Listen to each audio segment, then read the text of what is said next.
안녕하십니까? 힘이 없으시네요. 안녕하십니까?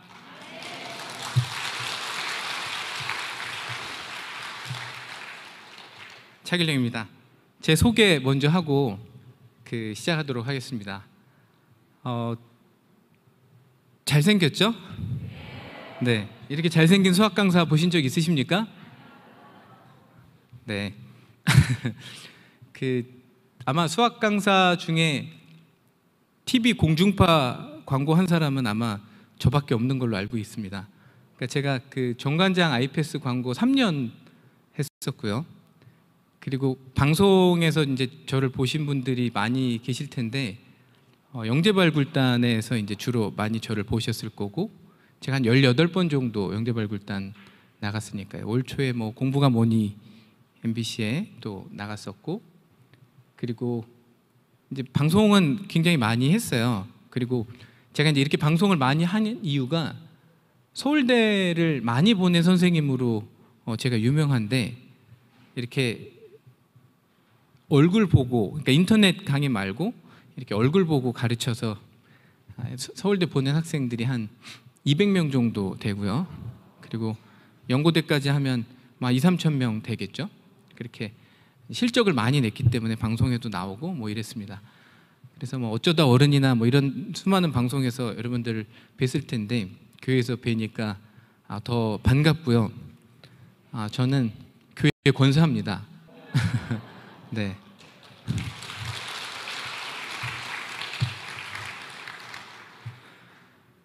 하나님께서 이제 좋은 기회를 주셔서 이렇게 대전 중문교회 와서 여러분들을 만나뵙게 돼서 저는 어제부터 너무 기대가 됐어요. 이렇게 뵙게 되는 게 너무나 기대가 되고, 또 이렇게 말씀을 전하는 게 너무나 기대가 돼서 오늘 성령께서 제가 준비한 PPT대로 인도하실지, 또 어떻게 인도하실지 모르지만 오늘 성령께서 큰 역사하실 것을 믿으며 이제 시작하도록 하겠습니다. 준비되셨죠?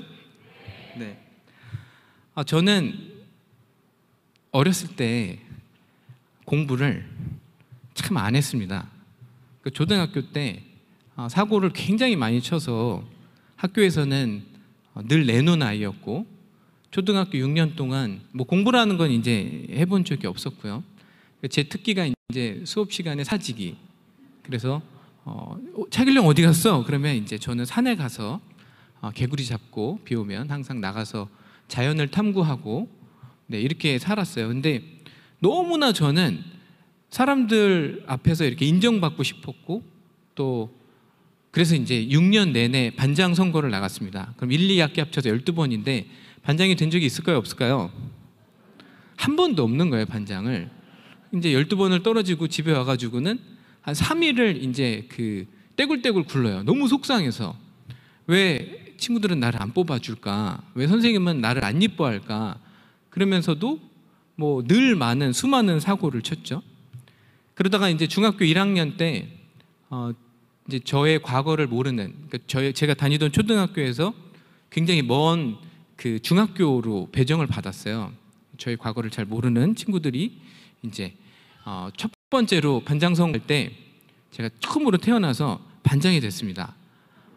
그 이유는 반장 선거에 참가한 사람이 이제 저밖에 없었기 때문에 얼떨결에 그냥 반장이 된 거죠. 그리고 한 달 후에 저희 담임 선생님이 크게 후회를 하셨어요. 반장을 우리 잘못 뽑았다. 그래서 그때만 해도 이제 한 학년에 한 60명에서 65명 정도 그때 이제 엄청 옛날에 애들이 많았잖아요. 근데 저희 담임 선생님이 어느 날 수업을 멈추고 뭐라 그러셨냐면, 내가 수업을 안 하겠다 그랬더니 애들이 막 환호하고 막 난리가 났어요. 수업 안 한다 오늘. 대신 조건이 있다. 1시간 동안 차길령의 문제점에 대해서 써라. 그래서 애들이 이제 중간에 멈추면 수업할까 봐 1시간 내내 풀로 연습장을 3장씩 막 빼곡하게 저의 문제점에 대해서 애들이 쓰기 시작을 한 거예요. 60명 넘는 애들이. 그거를 이제 선생님이 똘똘똘똘 고무줄에 말아가지고 저한테 주시면서 그때만 해도 이제 학교에서 선생님들이 굉장히 때릴 때였거든요. 길랑아, 너 이거 내일 줄 테니까 내일까지 엄마 사인 한 장당 다 이렇게 60장을 받아오지 않으면 선생님한테 뺨따기 맞는다? 이렇게 얘기를 하시는 거예요. 그래서 이제 집에 와가지고 저희 어머니 앞에서 그걸 드렸죠. 그걸 보시면서 어머니가 이제 굉장히 얼굴이 어두워지는 거예요. 왜냐하면 처음부터 끝까지가 이제 차길령 나쁘다, 뭐 자질이 반장의 자질이 없다, 뭐 이런 얘기잖아요. 그래서 그 어머니의 한숨, 그 어머니의 그 상심, 이런 게 지금까지도 기억이 나요. 오늘 제가 점심 때도 뵀었는데 그러던 제가 이제 여차저차 해서 고등학교 1학년 8월 달에 정신을 차려요. 공부를 해야 되겠다는 생각을 하고 하루에 5시간씩 자면서 공부를 하는데, 그때 이제 대학교 시험이 딱 2년 남았잖아요. 근데 제가 수학은 조금 했거든요. 그때 옛날에도. 근데 이제 다른 과목은 이제 기초가 없는 거예요. 영어도 기초가 없고, 뭐 국어도 기초가 없고, 과학도 기초가 없고, 이게 기초가 없는 상태에서 하루에 5시간씩 자면서 공부를 해도 이 물리적인 시간의 벽을 넘질 못하더라고요. 그래서 대학에 이제 떨어지고 재수를 했죠. 그리고 나서 이제 뭐 대학을 들어가서 이렇게 여태까지 흘러왔는데, 제가 이제 첫 번째 드리고 싶은 말씀은 뭐냐면, 자기가 이제 아마 여기 지금 연세가 드신 분도 계실 거고, 뭐 젊은 분도 계시는 것 같고, 아마 실은 솔직히 말하면 제가 이제 눈이 별로 좋지 않아요. 그리고 대부분 마스크를 쓰셨기 때문에 지금 이제 어느 정도 연배인지는 제가 잘 모르겠지만, 특히 자녀가 있다면 자녀를 이렇게, 요새 애들 엄청 말 안 듣잖아요. 실은 맨날 게임만 하고, 뭐 진짜 그 코로나 때문에 학교도 잘 안 가고, 집에서 엄마 아빠 말씀을 또 잘 안 듣고 막 이러잖아요. 근데 저도 수많은 학생들, 제가 이렇게 얼굴 보고 가르친 학생이 12,000명 정도 되거든요. 이제 이렇게 직접 대면으로. 근데 수많은 학생들을 가르치면서 제가 느낀 거는, 애들은 절대로 포기하면 안 된다는 거예요. 왜냐하면 저도 초등학교 때는 진짜 사고뭉치 중에 하나였고, 중학교 때도 공부 별로 안 했어요. 해본 기억이 별로 없거든요. 근데 제가 결국은 하나님 은혜로, 전 대전이 굉장히 가까워요, 이 마음속으로는. 왜냐하면 제가 대전에서 학교에 10년 다녔기 때문에, 제가 카이스트에서 석사랑 박사를 했거든요, 10년을 다니면서. 그렇기 때문에 굉장히 대전 그러면 마음에 제2의 고향인 것 같은, 10년을 다녔으니까 얼마나 제가 대전이 마음속에 있겠어요. 이렇게 다니는 걸 보면서 솔직히 지금 학교에서 공부 못해도 상관없어요. 왜냐하면 공부라는 거는 대학 뭐 한 번에 꼭 가야 되는 거 아니잖아요. 그죠? 뭐 재수를 할 수도 있는 거고, 뭐 제 친구 중에는 육수 해가지고 경희대학교 치대 간 학생도 있거든요. 그러니까 앞으로 어떻게 될지 모르는 거기 때문에, 또 나이가 들어서도 어떻게 될지 모르는 거기 때문에, 그냥 요 정도까지인가 봐 라고 생각하실 필요가 전혀 없다는 거죠. 얘네들이 언제 돌변해서, 언제 공부에 불붙어서, 언제 어떻게 될지는 우리는 아무도 모르고요. 제가 서울대를 200명 보냈는데, 200명 서울대를 갔다 그러면 우리가 보면, 야, 쟤네 진짜 모범생인가 봐, 쟤 막 진짜 공부 막 진짜 잘했나 보다라고 생각하실지 모르겠지만, 제가 보낸 서울대 200명의 한 80% 이상은 아주 지극히 노멀, 지극히 평범한 아이들이었고요.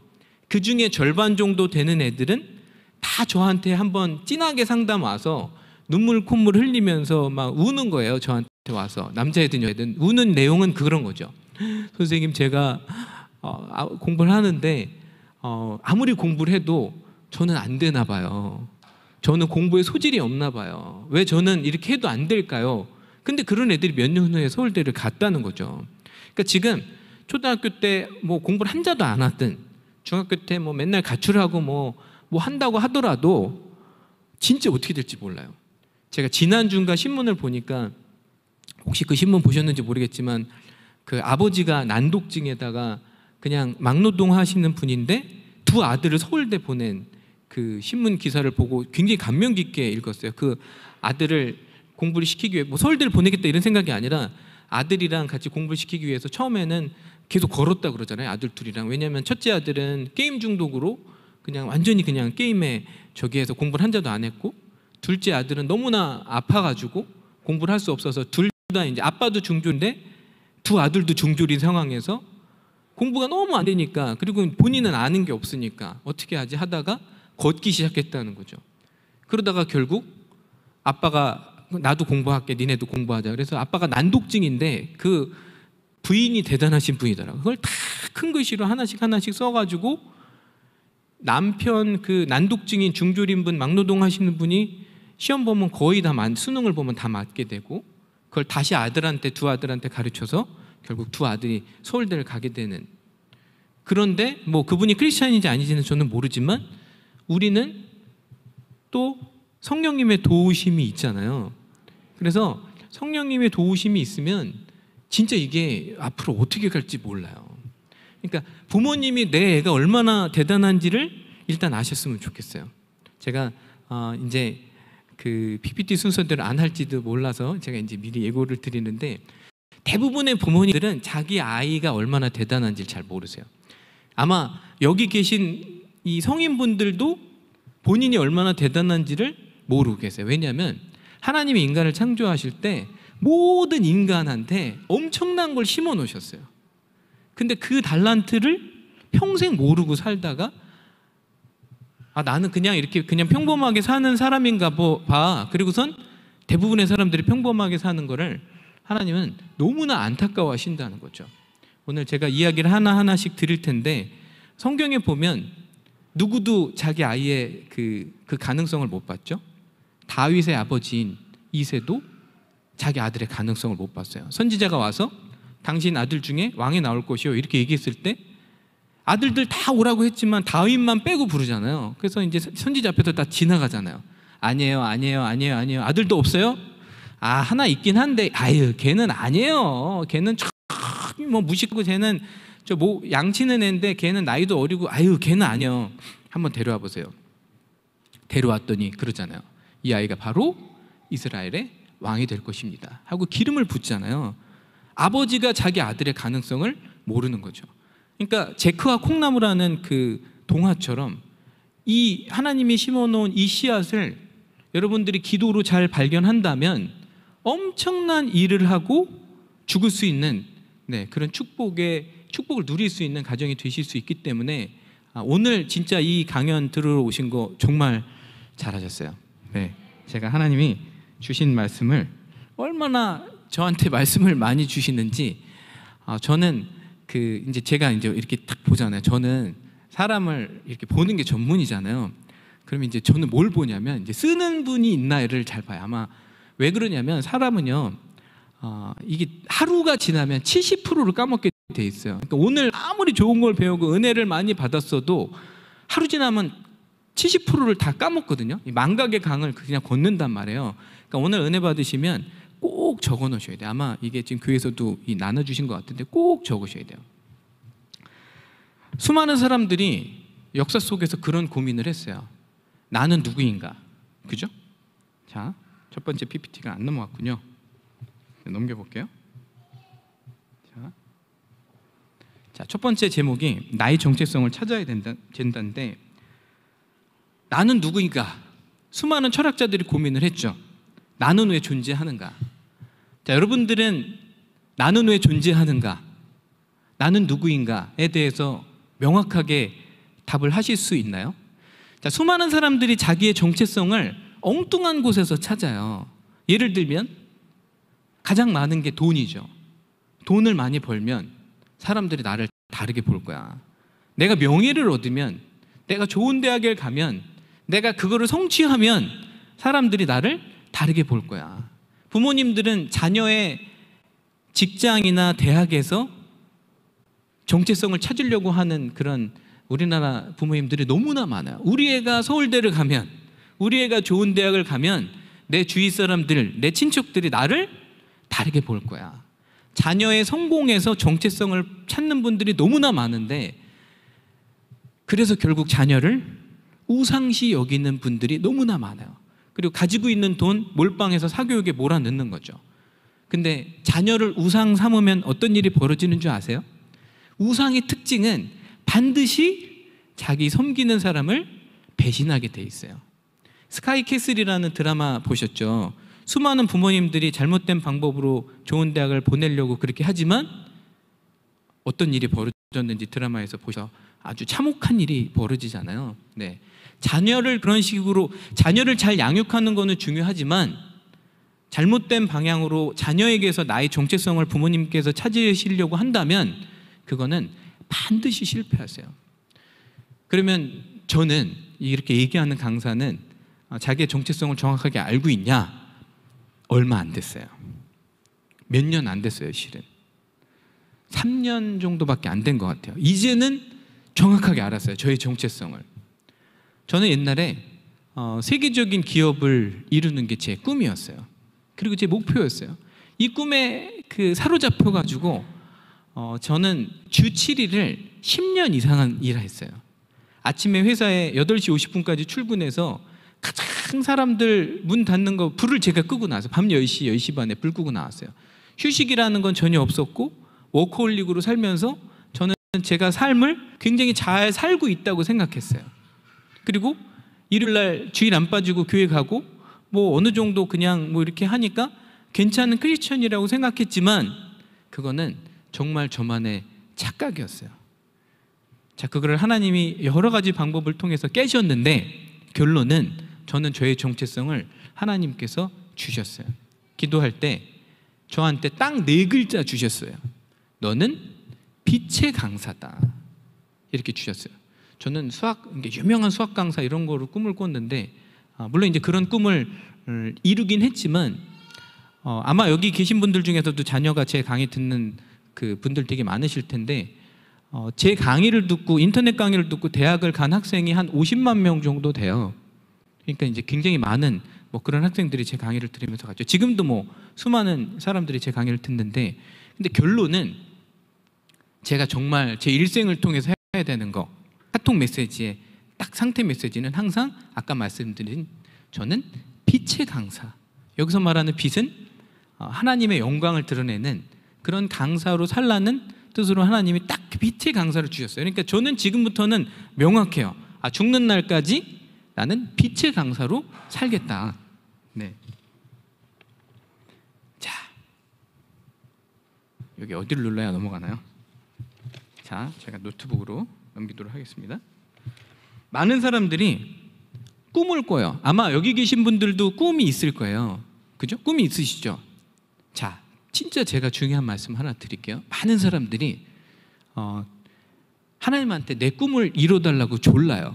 하나님, 제가 이런 꿈이 있어요. 이런 꿈을 들어주세요 라고 조른단 말이에요. 근데 굉장히 죄송한 말씀이지만 우리가 꾸는 꿈의 대부분은 개꿈이에요. 이런 말씀 드려서 죄송하지만 팩트는 팩트니까 우리가 꾸는 꿈의 대부분은 개꿈이에요.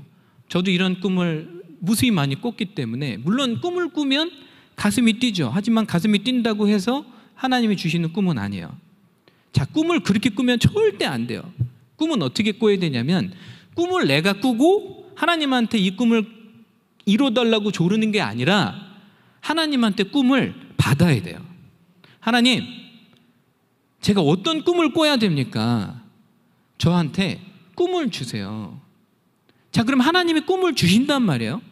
그러면 하나님이 어떤 꿈을 주시냐면 하나님과 같은 꿈을 주세요. 하나님은 인류를 창조하시고 세계를 창조하실 때 꿈이 있으셨어요.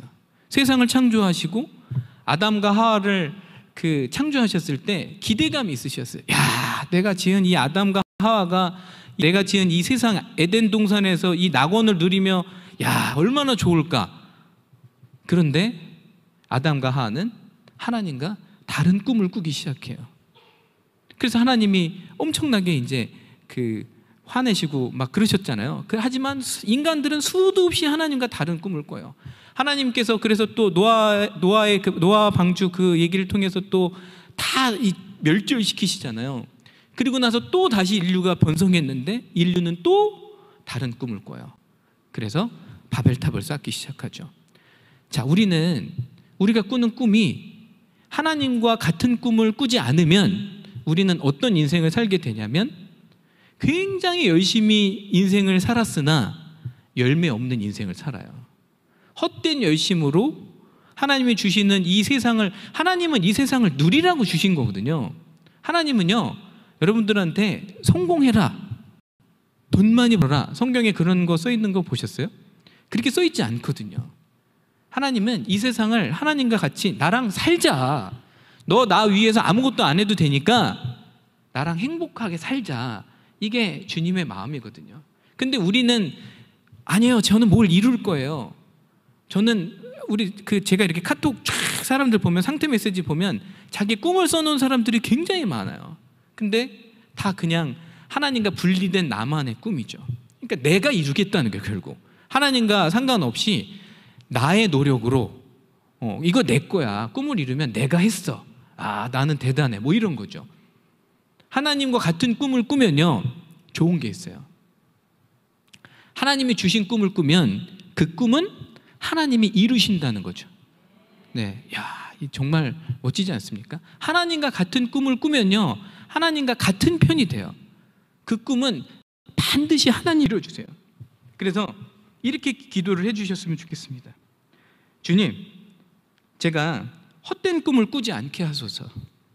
저의 모든 헛된 야망과 모든 헛된 꿈이 꺾이고 사라지기를 기도합니다. 저를 주님의 길로 이끌어 주소서. 자, 반대로 마귀는 어떻게 할까요? 마귀의 목표, 우리가 하나님과 다른 꿈을 꾸게 하는 거죠. 자, 그래서 여러분들한테 수많은 사람들이 와서 이렇게 얘기를 해요. 아, 저기 카페 대박 났대. 아, 저 사람 아파트 샀는데 대박 났대. 아, 저 사람 지금 식당 차렸는데 대박 났대. 아, 저 사람 이번에 주식 샀는데 뭐 1억 벌었대. 이런 사람들이 와서 엄청나게 여러분들을 미혹할 거예요.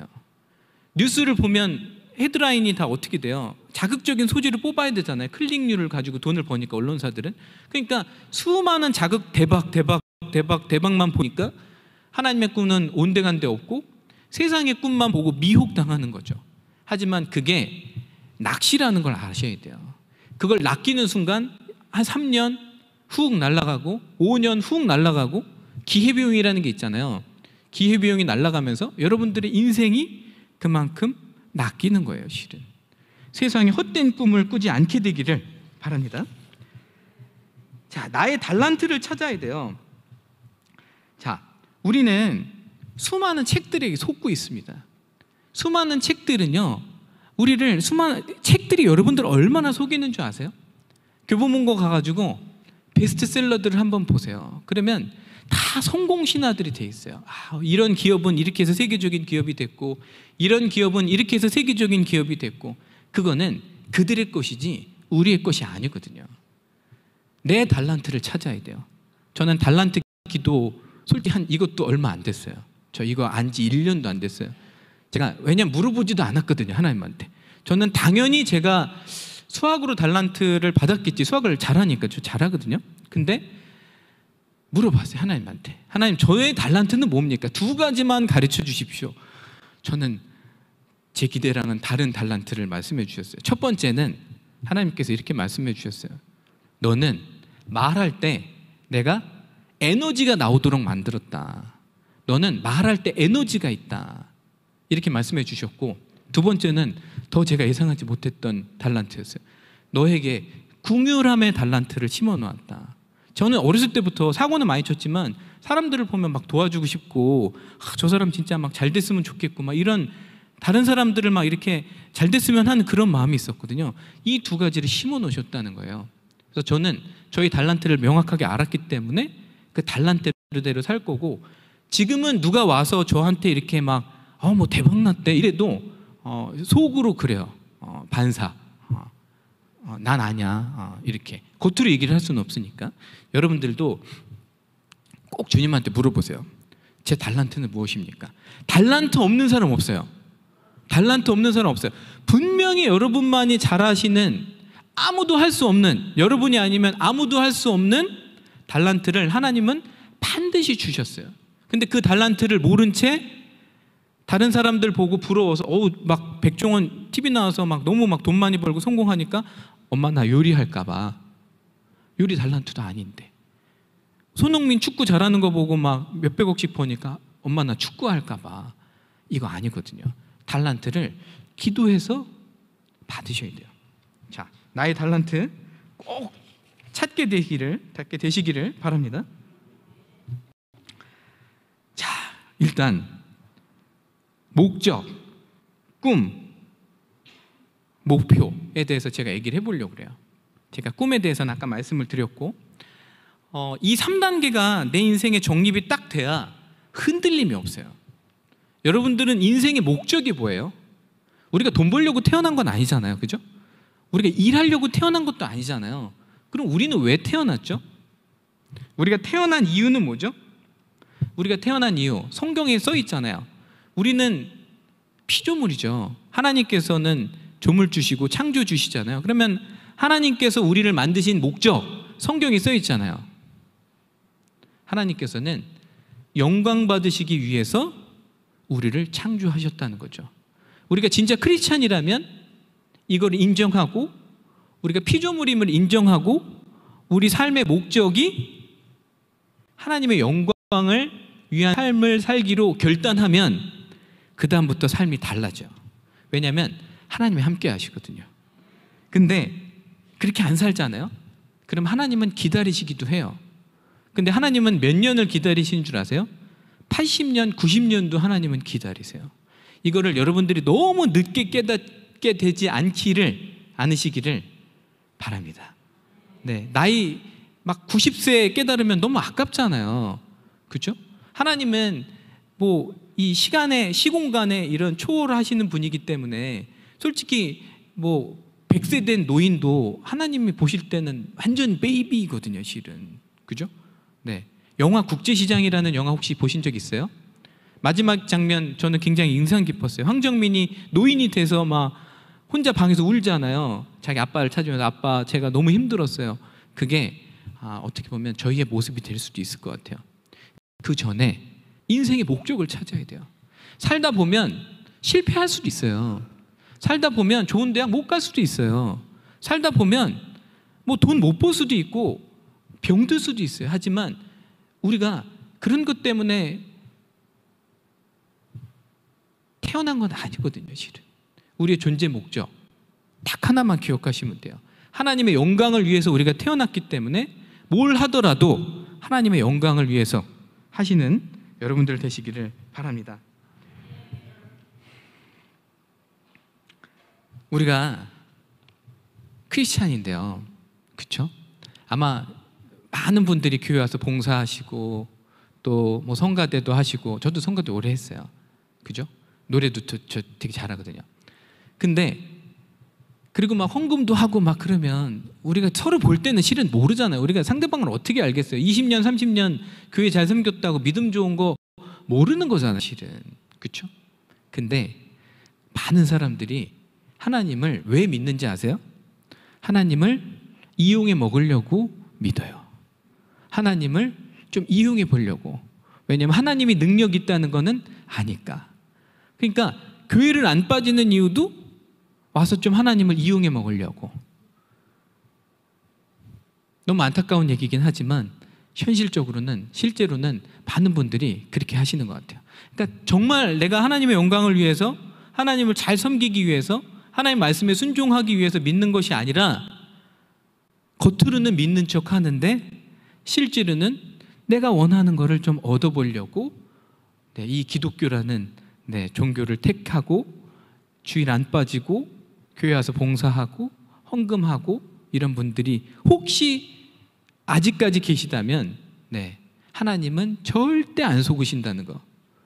목사님은 속으실 수 있지만, 속일 수 있을지 모르지만 하나님은 절대 못 속인다는 거예요. 저희가 마음 깊은 속에 아무리 감추고 한 100단계 마음속을 깊은 곳에 감춰도 하나님은 그거를 들춰서 보시는 분이라는 것을 여러분들은 꼭 기억하시길 바랍니다. 물을 보세요. 물잔에 깨끗한 물이 있어요.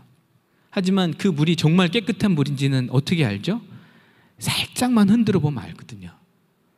진짜랑 가짜는 내 삶에 어려움이 왔을 때 진짜 크리스찬인지 가짜 크리스찬인지 드러나는 거거든요. 여러분들이 정말 지금 고난을 겪고 계시다면, 내가 정말 어려움이 있어요, 마음에. 내가 하고자 하는 일도 다 안 되고 하여튼 되는 게 하나도 없어.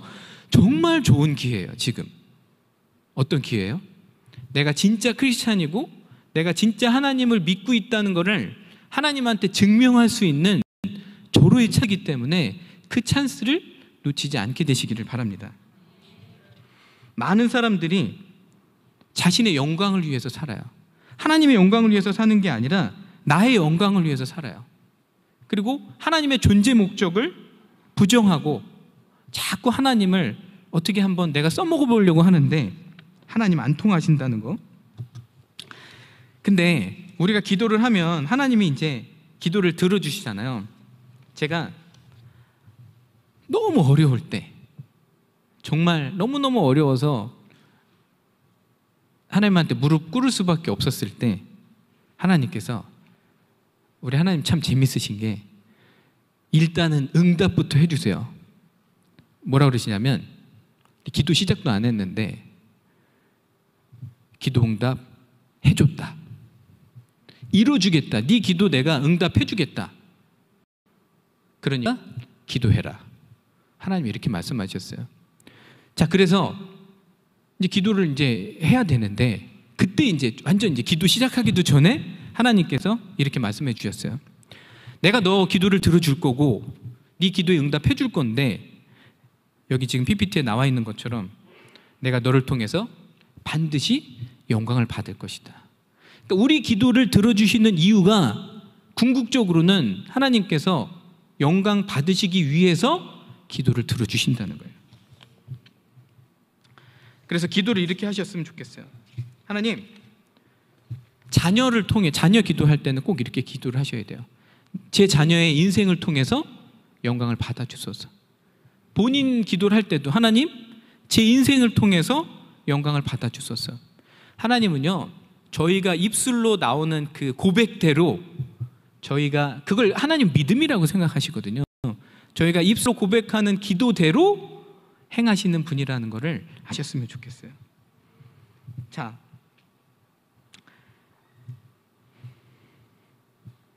그래서 기도할 때 아까 이렇게 기도하셔야 돼요. 우리가 바라는 기도가 있잖아요, 하나님한테. 예를 들어서 제가 좋은 대학을 가고 싶어요. 그럼 그 기도를 하는 게 나쁜 거는 아니에요. 근데 되게 중요한 포인트 들어갑니다. 하나님, 제가 서울대를 가고 싶어요, 예를 들어서. 아니면 카이스트를 가고 싶어요. 그렇게 하는 기도하고 거기서 한 단계 더 나아간 기도하고는 하늘과 땅 차이로 달라요. 하나님, 제가 지금 하는 사업이 잘 되게 해주세요 라고 기도하는 거랑 거기서 한 단계 더 나아간 기도하고는 하늘과 땅 차이로 달라요. 한 단계 더 나아가는 게 뭘까요? 하나님, 저 좋은 대학 보내주세요. 하나님의 영광을 위해서 그 좋은 대학 꼭 가게 해주세요.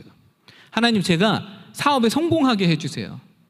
그런데요, 이 사업을 통해서 제가 하나님의 영광을 나타낼 수 있도록 이 사업이 성공하게 해주세요. 하나님, 제가 공무원 시험에 합격하게 해주세요 에서 끝나는 것이 아니라, 하나님, 제가 하나님의 영광을 드러내는 공무원이 될 수 있도록 공무원 시험에 합격하게 해주세요 라고 기도를 꼭 하셔야 돼요. 그렇게 기도하면 하나님이 다르게 들으세요. 기도를요, 할 때 내 요구사항만 계속 늘어놓는 분이 있어요. 여러분, 그거는 기도가 아니에요. 내 요구사항만 늘어놓는 기도는, 그거는 주문이에요, 주문. 절대 기도가 아니에요. 우리가 하나님 손에 올려드린단 말이에요. 이렇게 저희가 기도를 올려드리면 하나님은 재판관이시잖아요. 그럼 저울을 탁 재보시거든요. 근데 오늘 말씀처럼 그의 나라와 그의 의를 구하는 기도는 단 한 개도 안 하고, 남 위한 중보 기도도 하나도 안 하면서 처음부터 끝까지 성공하게 해주세요, 돈 벌게 해주세요, 좋은 대학에 가게 해주세요, 뭐든지 자기를 위한 기도만 하면 하나님이 어떻게 하신 줄 아세요? 엎어버리세요. 엎어버리신다니까요. 안 들으신다니까요. 하나님께서 기도를 안 들어주시면 무슨 일이 벌어지는지 아세요? 여러분의 스스로의 능력으로만 그 일을 하셔야 돼요. 근데 제가 살아보니까 세상에 사람들이 너무 똑똑한 사람이 많더라고요. 잘난 사람도 너무 많아요. 그 수많은 사람들이 서로 돈 벌겠다고 경쟁하고 돈 벌겠다고 막 완전히 전쟁터잖아요. 뭐 아마 여기 남자분들은 경험하시겠지만 거의 뭐 진짜 정글이잖아요. 네. 우리는 하나님의 도움이 절실하게 필요한 사람이에요. 하나님의 도움이 없으면 한 시간도 살아갈 수 없는 게 우리잖아요. 네. 그러기 위해서는 기도를 바꾸셔야 돼요. 아까 말씀드린 것처럼 뭐뭐 해주세요? 뭘 위해서? 하나님의 영광을 위해서. 그렇게 기도를 하시잖아요. 그러면 하나님이 다르게 들으세요. 자, 그래서 성경 말씀을 저희가 두 개만 읽어보도록 하겠습니다. 자, 밑에 이사야 43장 7절. 자, 단체로 같이 읽어볼게요. 자, 시작. 내가 내 영광을 위해 그들을 지었다. 내가 그들을 창조하였다. 자, 밑에 자, 시작. 너희가 먹든지 마시든지 무엇을 하든지 다 하나님의 영광을 위하여 하라. 그렇게 살고 계십니까? 나는 왜 행복하지 않을까요? 혹시 신앙생활을 그렇게 오랫동안 하는데 하나님 믿으면 행복하다고 하는데 나는 왜 행복하지 않을까? 혹시 행복하지 않으시다면 잘 들어보시길 바랍니다. 왜 행복하지 않을까요? 우리가 실은 돈이 없어서 행복하지 않은 게 아니거든요. 우리가 성공하지 못해서 행복하지 않은 게 아니거든요. 그럼 도대체 왜 행복하지 않은 걸까요? 근데 반대로 굉장히 세상적으로 성공하고 돈 많고 이런 사람도 불행한 사람은 너무나 많거든요. 왜 그런 걸까요? 행복은 주실 수 있는 분이 한 분밖에 안 계시기 때문에 그래요.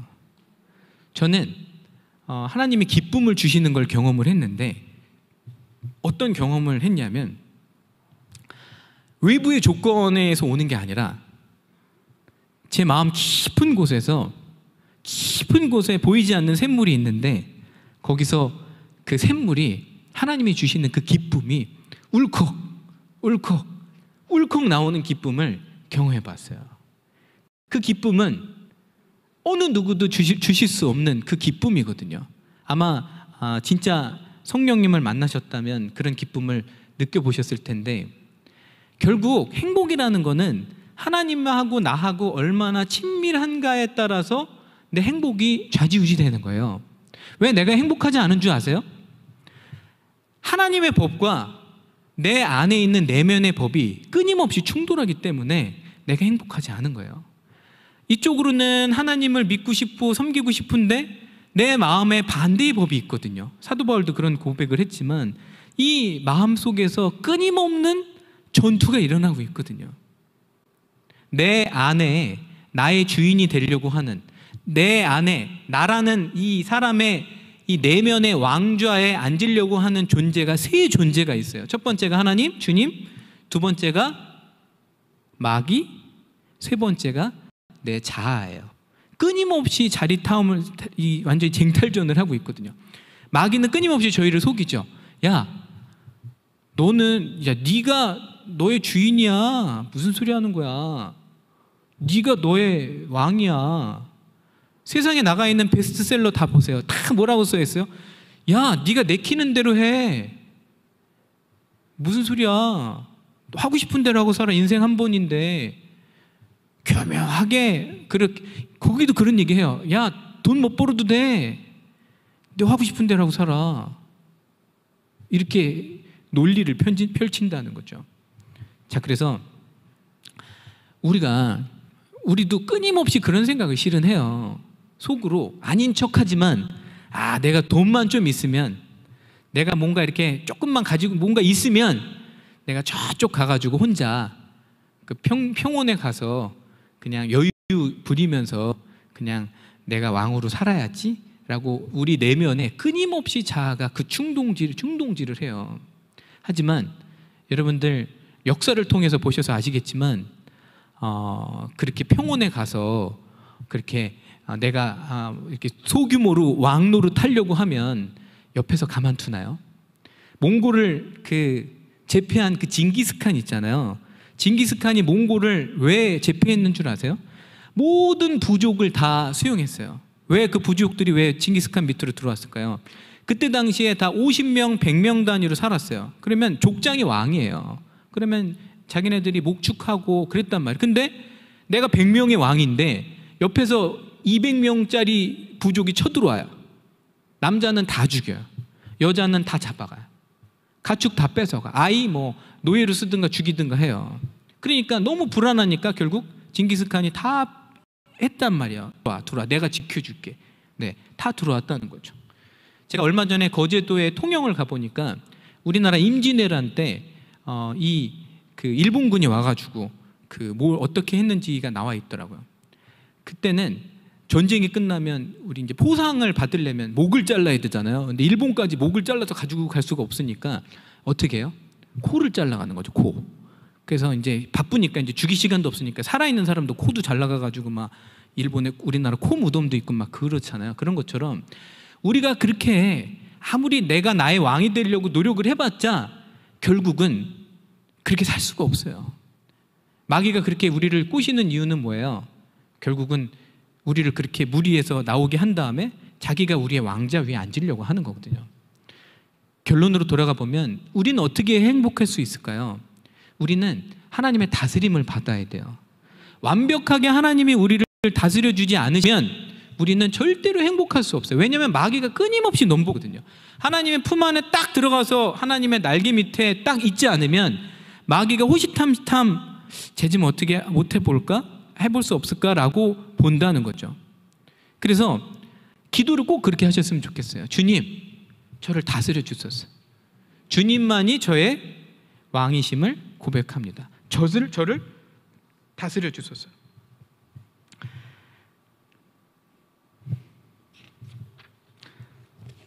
성경 한 권을 두 줄로 줄이면 어떻게 되는지 아세요? 우리가 읽는 이 성경을 딱 두 줄로 줄이면 딱 두 줄은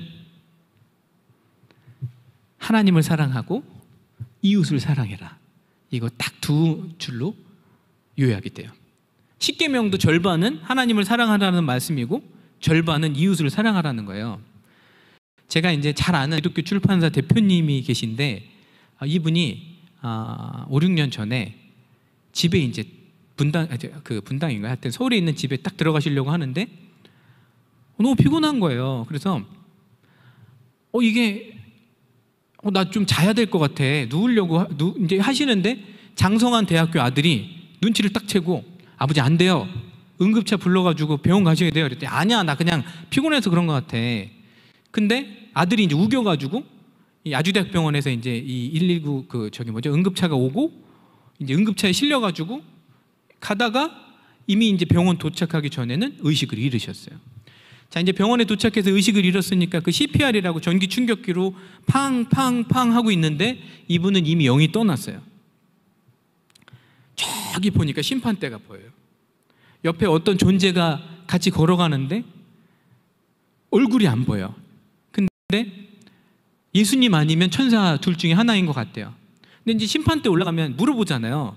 그러니까 질문을 하실 거 아니에요. 심판하실 때 물어봤대요. 이제 준비를 하려고, 마음의 준비를 하려고. 가면 뭐 물어봐요? 이렇게 물어봤더니 그렇다는 거예요. 뭐라 그랬냐면 딱 하나 질문을 하는데 너는 세상을 살면서 얼마나 사랑하다 왔느냐? 단 네 가족 사랑한 거 빼고. 이 말씀을 굉장히 두렵게 들으셨으면 좋겠어요. 우리는 하나님을 사랑한다고 하면서 이웃은 사랑하지 않아요. 내 가족만 챙겨, 내 자식, 내 새끼 좋은 거 먹이고 좋은 거 입히고. 하지만 주위에 그렇게 많은 사람들, 요새 얼마나 어려운 사람들이 많아요. 우리나라에 뭐 진짜 이 청소년들 뭐 장난 아니거든요. 네. 얼마나 가난하고 고통받고 이런 분들이 굉장히 많은데 그런 분들을 꼭 돌아보셔야 돼요. 안 그러면 한국 가서 매 맞을지도 몰라요. 하나님을 사랑하고 이웃을 사랑하고. 여러분들이 정말 크리스찬이라면 하나님이 생각하는 것 중에 100% 중에 50%만 중요하게 생각하고 나머지 50%를 여러분이 중요하게 생각하지 않으신다면 그럼 첫 번째 하나님을 사랑하는 것도 진짜일까? 이런 생각이 들어요. 제가 2015년도에 제 인생은 2015년 비포와 애프터로 바뀔 것 같아요. 저는 2015년도 전에는 제가 손을 대면 모든 게 다 잘 됐어요. 안 되는 일이 없었어요. 제가 프랜차이즈를 이제 뭐 하는데요. 학원 프랜차이즈를 하는데 첫 달에 가맹 사업이잖아요. 첫 달에 몇 개를 했냐면 200개를 했어요. 학원을, 가맹을. 그러니까 뭘 하든 잘 되는 거예요, 사업이. 근데 2015년도에 저희 집안에 믿음의 거장이 두 분이 계세요. 저희 아버지 6월에 돌아가셨어요. 2015년 6월에. 2015년 2월에 저희 집안의 믿음의 거장이신 저희 외할머니가 돌아가셨어요. 이렇게 4달 간격으로 2월, 6월에 같은 해에 돌아가시고 나서 저는 태어나서 처음 신기한 경험을 했어요. 어떤 경험을 했냐면 제가 가지고 있는 모든 게 다 흔들리는 거예요. 사업부터 가정부터 뭐 하여튼 A부터 Z까지 모든 게 다 흔들리는 거예요. 제가 하는. 그때 알았어요. 내가 잘나서 여기까지 온 게 아니라는 거를 알았어요. 근데 워낙 오랫동안 기도를 안 하면서, 저는 모태신앙이에요. 근데 모태신앙을 못된 신앙이라고 하잖아요, 그죠? 교회만 안 빼먹을 뿐이지 남들이 볼 때는 크리스찬인 줄 알아요. 뭐 크리스찬이긴 크리스찬이죠. 하지만 진정한 크리스찬이라고 볼 수 있는지는 물음표예요. 왜? 아니, 일요일 날은 교회에 꼬박꼬박 나와, 성가대 해. 하지만 세상 사람들과 전혀 다를 게 없이 사는 거예요. 기도는 뭐 하루에 한 5분 하나요? 네, 그렇죠. 아침에 일어나서 한 2분 하고, 자기 전에 졸면서 한 2분 하고, 식기도 한 5초짜리 3번 하고, 그러면서 오랫동안 살아오는데 안 되는 일이 없으니까 나는 이렇게 사는 게 맞나 봐. 나는 뭐 장로님 아들로 교회에서 대우받고 남들이 다 크리스찬이라고 하니까 그냥 괜찮은 크리스찬이라고 하니까 그냥 그렇게 살 줄 알았죠. 하지만 두 분이 돌아가시고 나서 이제 너무 이제 삶의 이 바닥을 치게 되니까, 왜냐면 저는 사업을 이제 크게 하는데, 이제 사업이라는 게 그렇잖아요. 사업 크게 하는 거를 부러워할 필요가 없어요. 왜냐하면 사업이 크게 할 때는 좋을 때가 있어요. 돈을 잘 벌 때는 좋아요. 왜냐하면 크게 하니까 돈을 잘 벌 때는 돈이 많이 들어오겠죠, 그죠? 하지만 사업이 한번 꺾이잖아요. 그러면 고정비는 그대로 드는데, 그죠?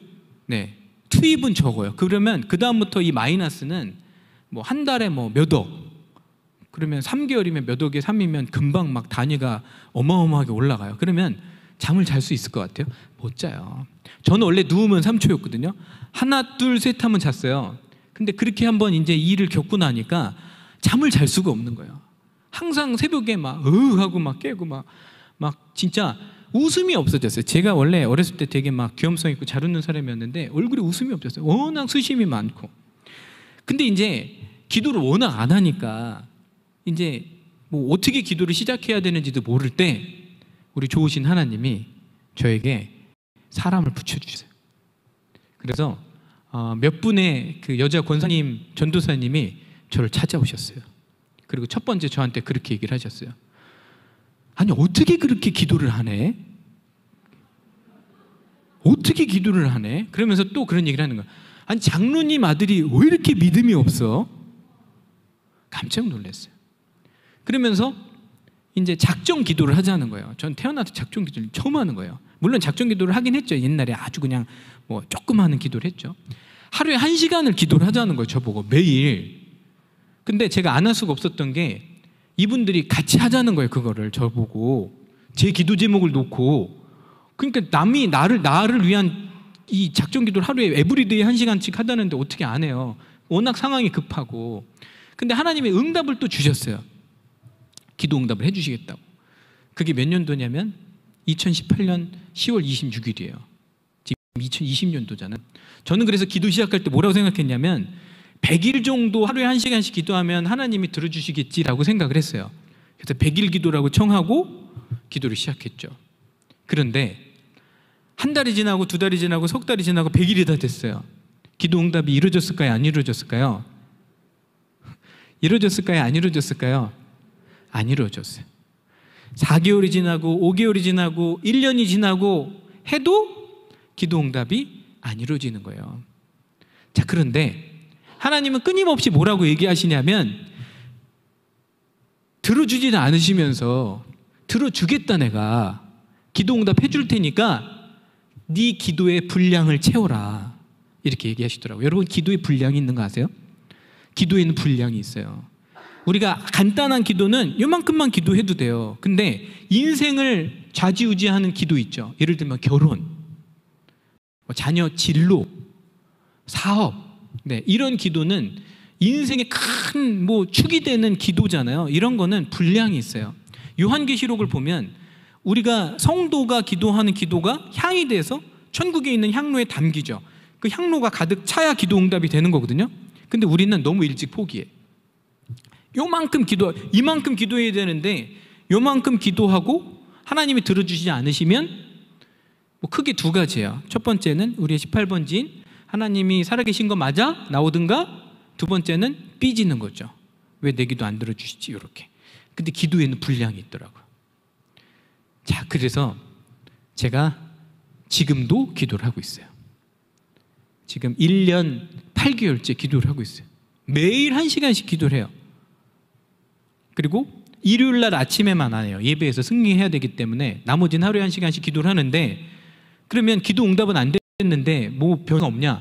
엄청난 변화가 있어요. 어떤 변화가 있냐면, 제가 어려웠으니까 기도를 할 거 아니에요. 근데 하나님이, 저는 골방에서 기도를 하는데 여러분, 기도가 무서워요. 기도 무서운 거 아세요? 기도가 엄청나게 무서워요. 기도해 보신 분들은 알 거예요. 기도를 하면요, 골방 기도가 무서워요. 골방에서 기도하잖아요. 그러면 밖에 있는 지형지물이 바뀌기 시작해요. 하나님의 그 역사하심이 얼마나 강력한지 최종 결론은 나오진 않았지만 저는 이 재반 여건은 너무 많이 좋아졌어요. 기도해 보세요. 제가 아까 말씀드린 그 기독출판사는 약간 허름한 건물인데 교회 옥탑방에 조그만 기도실이 있어요. 한 3평 되는. 거기 이제 대표님 구경시켜줘 갖고 갔는데, 가보니까 온 방에 포스틱이 붙여 있어요. 그 무슨 포스틱이냐? 그 직원들이 아침부터 교대로 기도하는 거예요. 9시엔 누가, 10시에는 누가, 11시 끊기지 않고 풀로 돌아가는 거예요. 그리고 기도실에 딱 나중에 이 대표님 들어오더라고요. 들어가면 문을 잠그잖아요. 안에서 한 번도 못 보잖아요. 그러면 이 대표님은 어떻게 한 줄 알아요? 나이가 50이 넘으셨는데 애기처럼, 갓난 애기가 어떻게 하죠? 누워가지고 이렇게 팔다리 들고 막 응애 하잖아요. 그걸 하신다는 거예요. 하나님 앞에서. 그리고 떼굴떼굴 구른다는 거예요. 하나님한테 애기처럼 쪼른다는 거예요. 그리고 기도를 할 때도 얼마나 애기 같은 표현을 쓰시는지 몰라요. 그분이 나이가 50, 한 55 정도 되신 분인데 표현도 이렇게 해요. 저한테 가르쳐 주셨어요. 하나님 짱입니다. 둘이 하나님 오늘 멋지십니다. 이렇게 기도를 한다는 거예요. 근데 하나님이 그런 거를 되게 좋아하세요. 진짜 좋아하세요. 골방기도 해보세요. 이게 마르다와 마리아 비유 아시죠? 그죠? 우리가 예배 설교 시간에 많이 들었잖아요. 잔칫날 마르다와 마리아가 자매인데 성경에서는 되게 짧은 구절이에요. 근데 이거에 엄청난 인생의 비밀이 담겨 있어요. 마르다는 분주하게 막 잔치를 준비해요. 근데 마리아는 예수님 발치에 앉아갖고 예수님 말씀을 이렇게 넋놓고 듣고 있는 거죠. 언니가 짜증이 났어요. 동생 예수님한테 와서 그러잖아요. 예수님, 아니 마리아가 지금 잔치 저 안 도와주고 이게 여기 앉아있으면 되겠어요? 빨리 저 좀 도와주라고 하세요. 그랬더니 예수님께서 그렇게 하시죠. 누가복음 10장에 마르다야, 내가 많은 일 때문에 염려하고 근심하나 꼭 필요한 일은 오직 한 가지뿐이다. 마리아는 좋은 쪽을 선택했으니 빼앗기지 않을 것이다. 성경 구절을 잘 읽어보세요. 물론 여러 가지 이 번역본이 있지만 뭐라 그러시냐면 꼭 필요한 일은 한 가지뿐이다. 영어로 보면 영어 성경에는 그렇게 나와 있어요. Only one thing. 꼭 필요한 일은 여러분 한 가지뿐이에요. 예수님 발치에 앉아 있으면 승리하게 돼 있어요. 거기서 모든 승부가 결정된다는 거 여러분 꼭 오늘 아시고 가셨으면 좋겠습니다. 여러분의 사업도, 여러분의 가정도, 여러분의 자녀도 여러분이 예수님 발치에 하루에 1시간만 발치에 앉아 계시면 세상 두려울 거 하나도 없어요. 포도나무와 가지 비유를 우리가 수백 번을 들었어도 아직도 마음속에 그 비유가 안 박힌 분이 계셔요. 그 비유가 뭐냐면 가지가 나무에 붙어 있으면 반드시 열매를 맺는다는 거예요. 어떻게 열매를 안 맺냐는 거예요. 열매를 맺고 싶지 않아도, 내가 하나님한테 뭘 들어달라고 조르지 않아도 반드시 내 인생에는 열매가 드러난다는 거죠.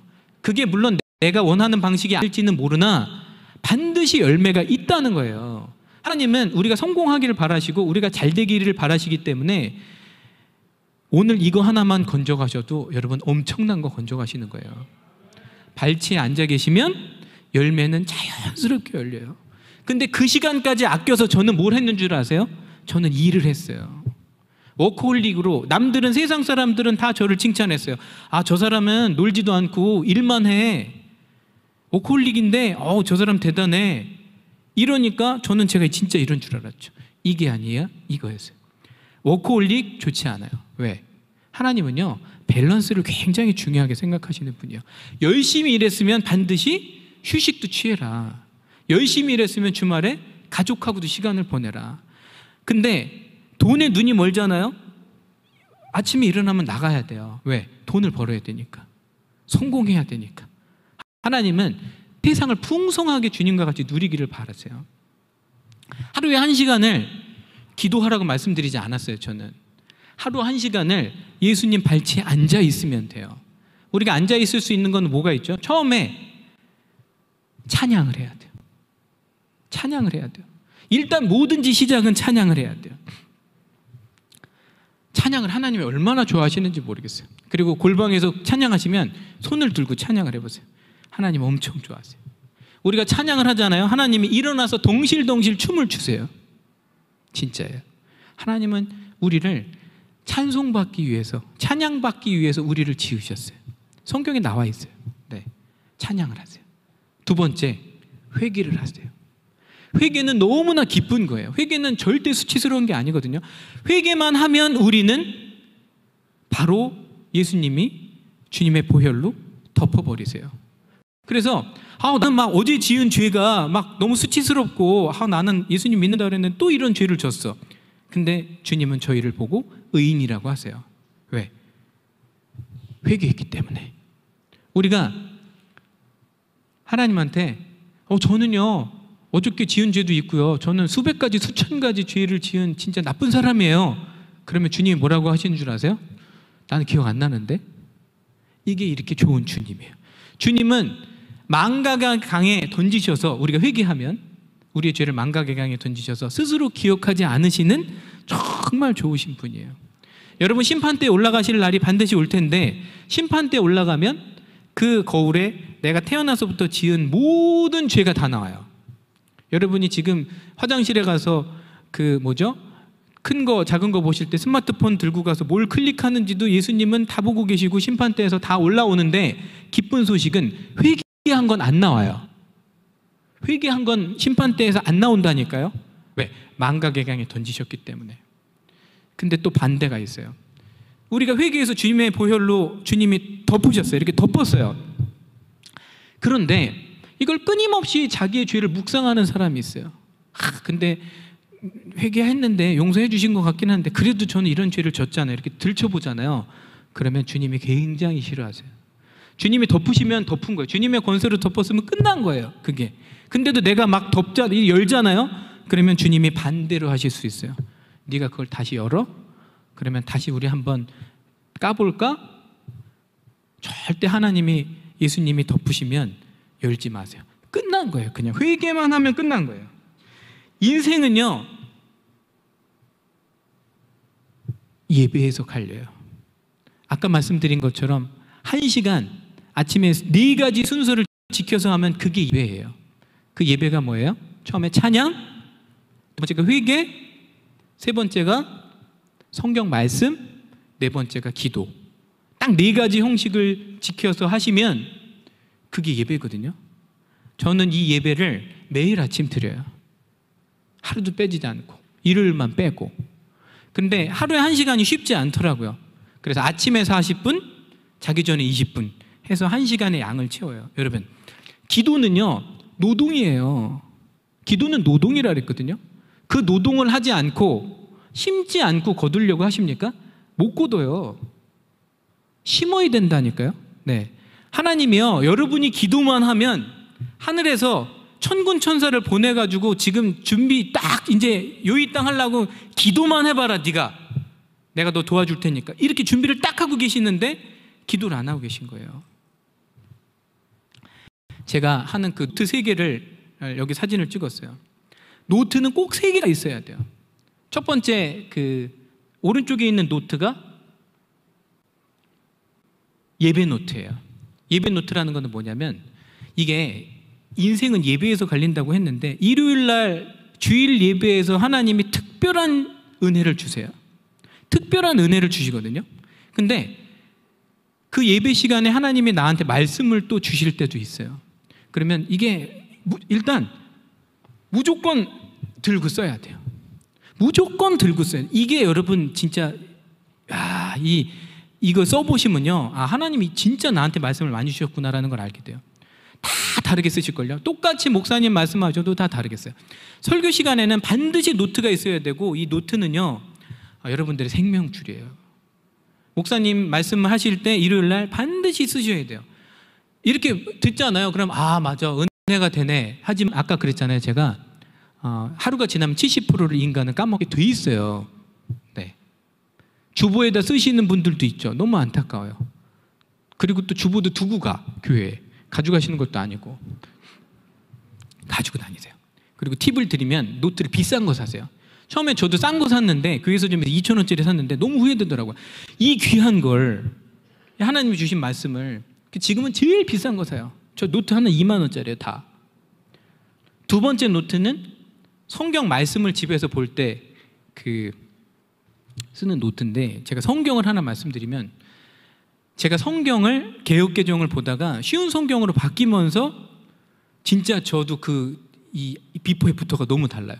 쉬운 성경 저는 꼭 읽어보시기를 저는 권하고, 저는 이제 성경 앱을 쓰면서, 이제 성경 앱이 좋은 게 여러 가지 역본 비교가 되잖아요. 똑같은 말씀이라도 바로 그냥 개역성도 볼 수 있고, 뭐 우리말 성경도 볼 수 있고, 영어도 볼 수 있기 때문에 저는 참고하는데, 성경은 저는 쉬운 성경 봐요. 근데 정말 좋은 것 같아요. 쉬운 성경 진짜 잘 나왔어요. 그래서 아침에 성경 말씀을 보면서, 요새는 제가 예레미야를 읽고 있거든요. 예레미야를 읽는데 이게 볼 때마다 달라요. 그래서 어떻게 쓰냐면, 성경을 보면서 다 쓰는 게 아니라 정말 은혜가 되는 거 장을 이렇게 절을 동그라미 치고, 이제 진짜 이렇게 내 마음속에 오는 것만 줄을 쳐요. 그것만 노트에 옮겨요. 그럼 나중에는 이제 노트만 볼 때도 있거든요. 시간 될 때 커피 마시고 그럴 때 이제 노트만 보면서 하나님이 주신 은혜, 오늘같이 강연 오는 날 전날은 노트를 쫙 봐요. 하나님이 어떤 말씀을 주셨는지. 저는 그런 사람 봤어요. 기도를 하는데 하나님의 응답을 안 해주신대. 여러분, 그런 일이 있을 수 있습니까? 그런 일이 있을 수 없어요. 응답받는 비밀 가르쳐 드릴까요? 노트를 피세요. 항상 집에서 노트를 피고 펜을 놓고 펜을 들고 계시든지, 기도를 하든 찬양을 하든 회개를 하든 하나님 말씀을 주신다니까요. 써보시면 그게 하나님 말씀이에요. 저는 제 차에는, 제가 오늘은 기차 타고 왔지만 저는 항상 녹음기를 가지고 다녀요. 왜냐하면 운전할 때는 이 스마트폰으로 녹음하기가 어려워요. 내비게이션을 써야 되니까. 녹음기로 녹음을 해요. 근데 조금 지나면 또 까먹어요. 그러니까 녹음을 해야 돼. 그래서 항상 저는 전문가용 녹음기를 가지고 다녀요. 근데 거기에 지금 제가 노트로 바빠가지고 못 옮겼었는데 보니까 200개가 들어있어요. 이 음성 파일만. 그러니까 하나님이 엄청 우리한테 말씀을 많이 주시는데 우리가 듣지를 못하는 거예요. 하나님 음성을. 그리고 좀 오래 앉아 있어야 듣지, 이제 앉은 것 같은데 일어나고 막 이러면 음성을 못 들어요. 네. 그리고 기도 노트가 있어야 돼요. 그런 분들 있죠. 기도를 막 10분 이상 하기 어렵다. 천만에 만만의 말씀은요, 기도 노트를 한번 써보세요. 처음에 써보시면, 처음 기도를 안 해보신 분들은 5분 이상 하기 너무 힘들어요. 너무 힘들거든요. 근데 기도를 써보세요. 그러면 처음에 한 5줄 써요. 그리고 며칠 하면 한 페이지 넘어가거든요. 6개월 지나고 한 1년이 지나면요, 기도 노트가 2권이 돼요. 그러면 기도 노트에 있는 것만 읽어도 2시간이에요. 근데 5분밖에 못 한다고요? 너무 많아, 기도가. 그러니까 그런 건 이제 공휴일날 작정하고 할 때, 어디 기도원 들어가거나 할 때는 노트를 들고 가서 하죠. 근데 평상시에는 사람은요, 기도 다 못 챙겨요. 이거를 기도 노트를 꼭 써보세요. 인생이 바뀌어요. 저희 할머니가 살아계실 때 저한테 그런 걸 하셨어요. 저랑 밥 먹을 때, 지금 저는 몇십 년이 지나서 기억하는 거예요. 노트에 뭔가 노트를 꺼내가지고 저한테 그러시는 거예요. 길령아, 이거 봐봐. 이거 할머니가 쓰는 기도 노트인데 여기 너 기도 제목 있어. 기도 노트 이게 할머니가 쓰는 거고 너 기도 제목 쓰니까 넌 아무것도 걱정하지 말고 그냥 행복하게 살아. 그리고 열심히 해. 할머니한테 기도 있으면 딱 얘기해. 할머니가 기도해 줄게. 그리고 밤에 아버지가 성경 말씀 보면서 노트에다가 그 성경 노트를 썼던 거를 몇십 년이 지나서 이제 기억이 나는 거예요, 지금. 여러분들 혹시 중보기도 남들 위해서 하십니까? 우리가 기도해 주세요 그러면 솔직히 안 하는 사람들이 많은 것 같아요. 그냥 기도해 드릴게요 그리고 안 하잖아요, 실은. 근데 저도 옛날에 그랬지만 이제 남이 저를 도와줬잖아요. 제가 1시간씩 하루에 기도를 지금도 하시거든요. 지금 제가 집회 이제 시작한 지 1시간 10몇 분 지났는데 지금도 하고 계세요. 그분들은 리얼타임으로. 제가 방송 나가잖아요. 근데 방송도 큰 방송 할 때는 방청객이 들어와 계세요. 근데 이제 우리 목사님 방송 많이 하셔서 아시겠지만 방송하면 보통 3시간 이상 하거든요. 그럼 방청객이 들어와서 딱 메인 자리에 3분 앉아가지고 3분이 처음부터 끝까지 중보기도 하시는 거예요. 그러니까 지금 저는 느껴요. 뭘 느끼냐면 저를 위해서 지금 기도하시는 분이 한 15분 정도 계실 거예요. 지금 이 시간에. 그러니까 그 성령의 역사, 그분들의 기도를 하나님은 다 들어주시기 때문에 힘이 더해지니까 정말 여러분들한테 더 하나님의 말씀을 잘 전할 수 있는 그래서 기도를 여러분들 꼭 서로 해주셔야 돼요. 네, 오늘 제가 또 강조하고 싶은 거, 이거랑 연관되어 있는 건데, 제가 이렇게 팀을 이뤄서 기도를 하고 팀을 위해서 하다 보니까 이제 이 에브리데이 저는 카톡으로 상대방한테 이제 다른 분들한테 기도를 보내고, 저 오늘 뭐 2시에 무슨 투자 관련해서 미팅이 있어요. 기도해 주세요. 그러면 기도하겠다고 이제 응답이 오고, 다른 분들도 저한테 오면서 서로 기도가 막 이렇게 왔다 갔다 하거든요. 그러니까 제가 그때 느낀 게 있어요. 반드시 자기가 어떤 팀에 속해야 돼요. 그게 뭐 셀이든 속해든 반드시 어떤 조 안에 들어가 있어야 돼요. 여러분 생각해 보세요. 마귀가 뭘 찾을까요? 물 위에서 떨어져 나온 혼자를 찾는다니까요. 왜? 혼자는 힘이 없어요. 여러분이 하루에 몇 시간씩 기도하는 거 아니잖아요, 솔직히. 물 위에서 떨어져 나온 사람을 어떻게 하면 얘를 좀 잡아먹을까, 망칠까 보고 있기 때문에 여러분들이 팀이 속해서 기도도 받고 기도도 해주셔야 돼요. 저는 제가 하는 하루에 그 1시간의 절반은 딱 남을 위한 기도예요. 딱 절반, 남을 위한 기도. 남을 위한 기도를 더 많이 하는 것 같아요, 실은. 네. 근데 또 재밌는 역사가 있어요. 내가 기도하는 분들이 또 정말 하나님의 이 역사는 신비로운 게 그분들을 통해서 또 수많은 일들을 연결하세요. 그러니까 실은 다 연결되어 있는 거예요. 우리가 3차원의 세상을 살잖아요. 하지만 눈에 보이는 이 3차원의 세상은 다 4차원의 이 영의 세계가 지배한다는 거 아십니까? 눈에 보이는 거에서 승부가 나는 게 아니에요, 여러분. 사업도 마찬가지예요. 네. 공부도 마찬가지예요. 모든 거는요, 4차원의 세계가 지배를 해요. 공부 시작 전에 반드시 기도를 해야 됩니다. 공부 시작하기 전에 반드시 기도를 해야 돼요. 왜냐하면 여러분들의 자녀가 공부 잘하기를 마귀는 절대 원하지 않거든요. 왜? 하나님 믿는데 공부까지 잘해서 좋은 대학까지 가봐요. 그럼 영향력 있는 인물이 될 텐데, 그러면 문제아가 될 수 있어요. 마귀 입장에서는 문제거리를 이 초장에 자르려면 공부를 못하게 만들어야 해요. 그러면 어떻게 하느냐? 첫 번째, 어렸을 때 악한 코드를 심어요. 게임 코드, 음란 코드들을 심기 시작해요. 두 번째는 뭘 치냐면 집중력을 쳐요. 제가 설문조사를 해보니까 1시간에 공부를 하는데 앉아가지고 실제로 공부하는 시간은 30분밖에 안 돼요. 30분은 우리가 볼 때는 앉아가지고 공부하는 것처럼 보이지만 실은 저기 그 안드로메다 가 있는 거예요. 그래서 아이들이 공부를 할 수 있도록 여러분들이 중보 기도를 하시는 건 그건 당연히 해야 되는 거고요. 자녀를 낳았다 그러면 그거는 의무죠. 내가 좋은 거 먹이고 좋은 거 입히고 학원 보내는 게 여러분들의 의무를 다하는 게 절대로 아니라니까요. 자녀를 위한 기도를 하루에 10분도 안 하면서 자녀를 내가 양육한다, 매 맞아요, 하나님한테 가서. 왜냐하면 애들은 기도 안 하잖아요, 솔직히. 그럼 애들도, 본인도 기도 안 하고 부모도 기도 안 하면 걔는 무방비 상태로 그냥 온갖 두드려 맞는 거예요. 마귀가 가지고 논다니까요, 걔 머리 상태에 들어가서.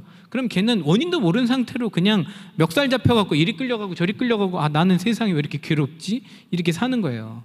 나는 인터넷을 통해서 즐긴다고 생각하지만 실은 고통받고 있는 거죠. 공부 시작 전에 기도를 하면 무슨 일이 벌어지는 줄 아세요? 머리가 맑아져요. 제가 추천 도서 하나 드릴게요. 당신은 하나님을 오해하고 있습니다라는 책이 있어요. 꼭 한번 읽어보세요. 제 인생 책 중에 하나인데, 이걸 쓰신 여자분은 이 세상 분은 아니시고 천국에 가셨지만 암에 걸리셔서 이제 하나님한테 좀 책을 다 마칠 때까지 수명을 연장해 달라고 하고, 이제 그래서 결국 책을 다 쓰고 죽었죠. 근데 이 책을 통해서 엄청나게 많은 역사가 일어나고 있어요. 사람은 죽었지만. 근데 이분 책에도 똑같은 얘기가 나와요. 어떤 얘기가 나오냐면, 이분이 서울대 나왔거든요. 서울대 영문과인가 하여튼 영어 강사였어요. 근데 자기는 학창 시절에 책을 2번 본 적이 없다는 거예요. 한 번 딱 보면, 기도하고 말씀 보고 성경 말씀 보고 기도하고 책을 딱 보면 스캔 뜬 것처럼 머릿속에 다 남아있는 거예요, 모든 게. 그러니까 공부 열심히 한다, 이렇게 오래 한다고 좋은 게 아니에요. 그냥 열심히 한다고 좋은 게 아니라니까요. 반드시. 저는 오늘 실은 제가 이제 약간의 이제 여기 교회랑 미스가 있었던 게, 원래 공부 시작하기 전에 하는 기도문이 있어요. 그래서 제가 파일을 보내드려서 저는 책자로 나오는 줄 알고 있었는데, 그게 이제 와보니까 안 나왔더라고요. 그래서 미스커뮤니케이션이 있었지만 제가 이제 교회 자료를 보내드렸기 때문에 프린팅해서 공부 시작하기 전에 기도문을 어떻게 해야 되는지 제가 샘플을 드렸고, 그걸 이제 프린팅해 가시면 되고, 또 자녀를 위해서 어떻게 기도해야 되는지도 제가 보내드렸으니까 샘플을 받으셔가지고 파일로 받으셔서 바꾸셔가지고 공부하셔도 돼요.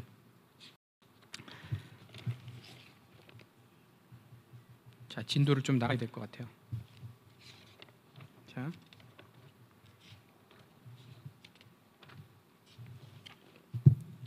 자, 시간이 많이 지났기 때문에.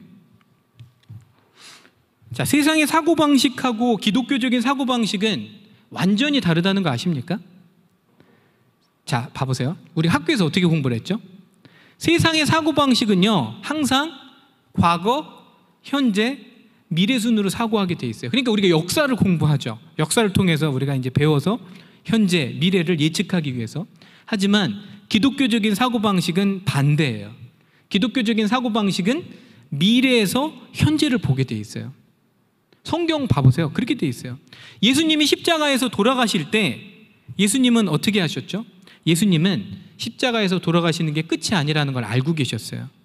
예수님은 부활하시고 승천하실 거라는 걸 아셨고, 본인이 모든 구원의 역사를 이룰 거라는 그 미래를 알고 계셨기 때문에 담대하게, 고통스러운 건 아셨지만 그거를 참고 견디실 수 있었다는 거죠. 제가 이렇게 1년 8개월 동안 매일 1시간씩 기도할 수 있는 이유가 뭘까요? 하나님이 먼저 응답을 해주셨기 때문에 그래요. 이건 크리스찬의 특권이죠. 우리는 미래를 알 수가 있어요. 우리가 명백하게 여기 계신 모든 분들이 알고 계신 미래, 어떤 거죠? 우리는 죽고 나면 천국에 간다는 거예요. 이 세상의 끝이 아니라는 거죠. 아까 그 책을 쓰고 죽은 사람처럼 본인은 암이 몸에 퍼져서 죽었지만 그분이 남긴 책은 수많은 사람들의 영혼을 살리고 있어요. 암에 걸렸다고 인생 끝나는 거 아니에요. 하나님이 끝났다고 할 때까지는 우리의 삶은 끝나는 게 아니에요.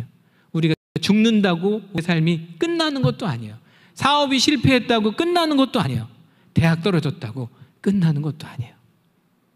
대학 떨어지면요, 사수할 수도 있고 오수할 수도 있고 육수할 수도 있어요. 여러 가지 방법이 있어요. 제가 수학 선생님이잖아요. 그러면 이제 확률을 많이 따지는데, 주사위를 던지면 눈이 어떻게 나와야 되죠? 1, 2, 3, 4, 5, 6 중에 하나 나와야 되잖아요. 근데 하나님의 주사위는 7도 나와요, 8도 나와요, 9도 나와요. 여러분들이 세상을 보시고, 아, 내가 세 가지 가능성이 있는데 이것도 안 되고 이것도 안 됐으니까 난 끝났어 라고 생각하시면 안 돼요. 왜? 하나님은 하나님의 수가 따로 있어요. 우리는 그걸 보고 신의 한 수라고 부르죠. 신의 한 수를 경험해 보세요. 그게 얼마나 놀랍고 신비롭고 경이로운지 그거를 경험해 보시면 우리는 세상에서 뭐 안 됐다고 쫄지 않아요. 누가 위협한다고 눈 하나 깜짝하지 않아요. 왜? 우리는 하나님의 수가 있다니까요. 네, 하나님의 수가 있어요.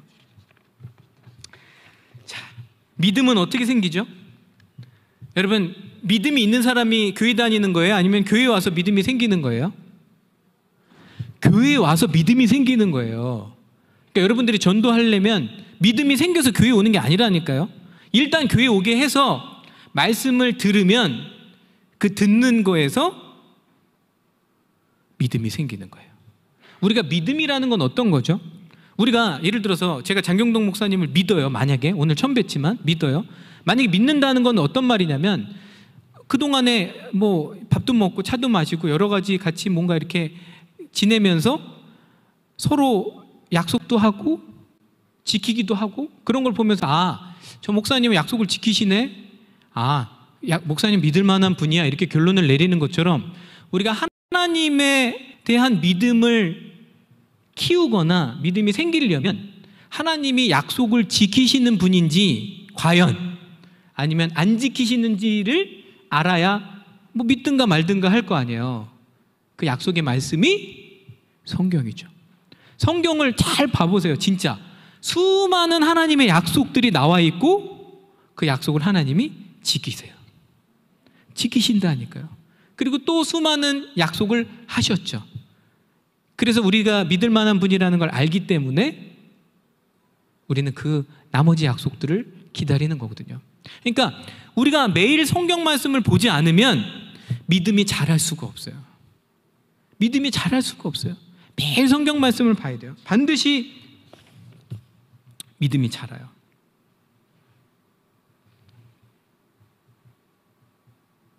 자, 여러분, 기도하면 어떤 일이 벌어지는 줄 아세요? 하나님이랑 친한 사이가 되면, 친밀한 사이가 되면 어떤 일이 벌어지는 줄 아세요?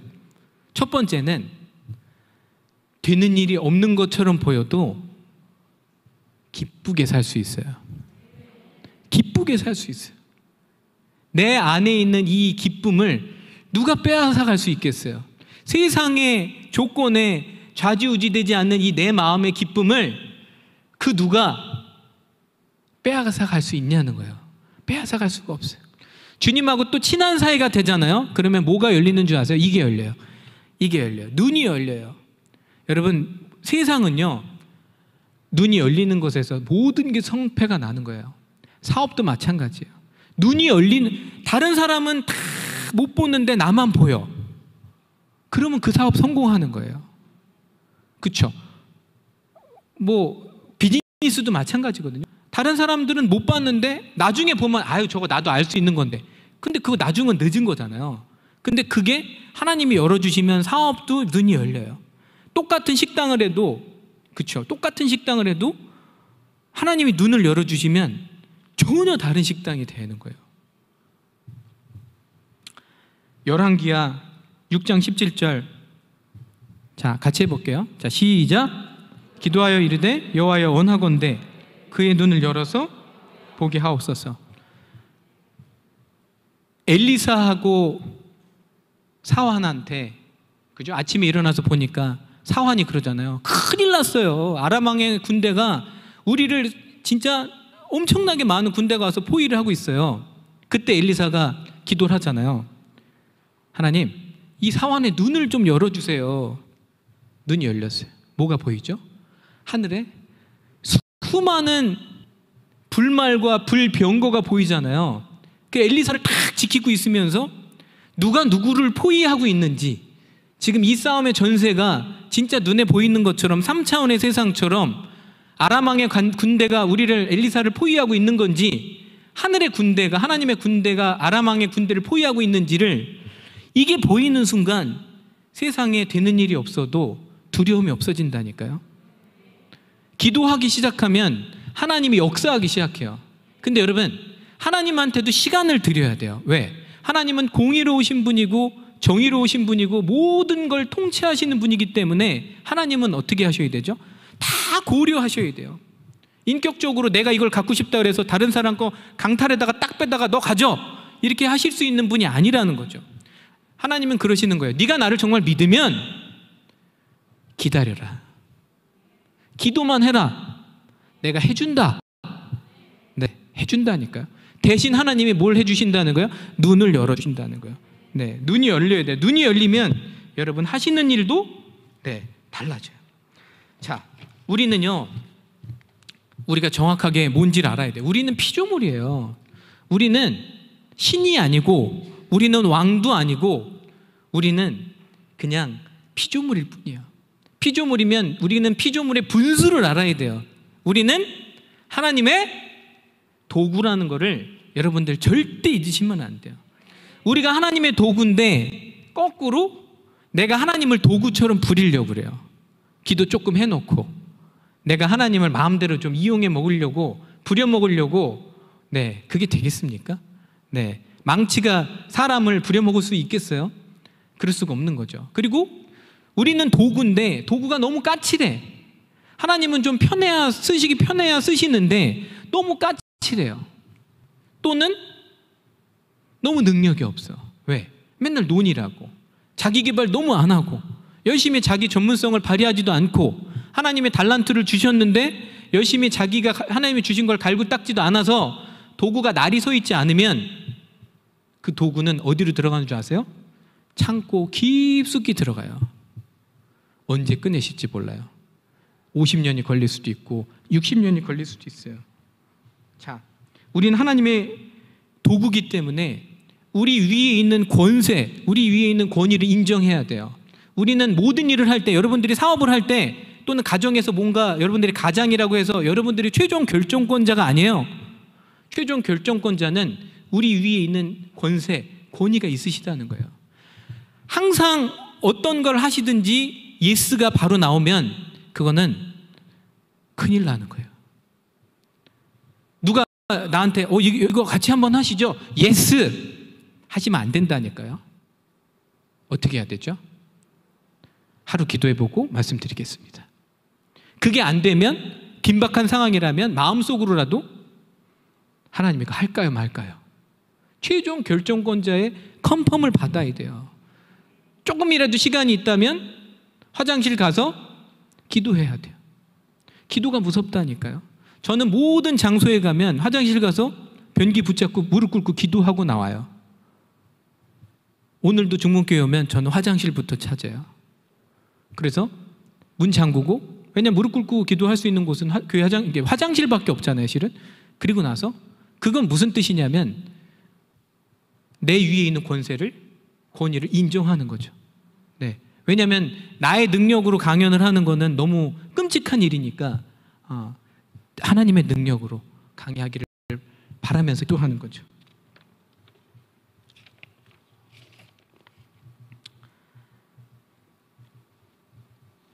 성경을 볼 때도 그렇게 기도하고 보셔야 돼요. 성경을 보기 전에 주님, 제가 영안이 열려서 이 말씀이 깨달아지게 하소서.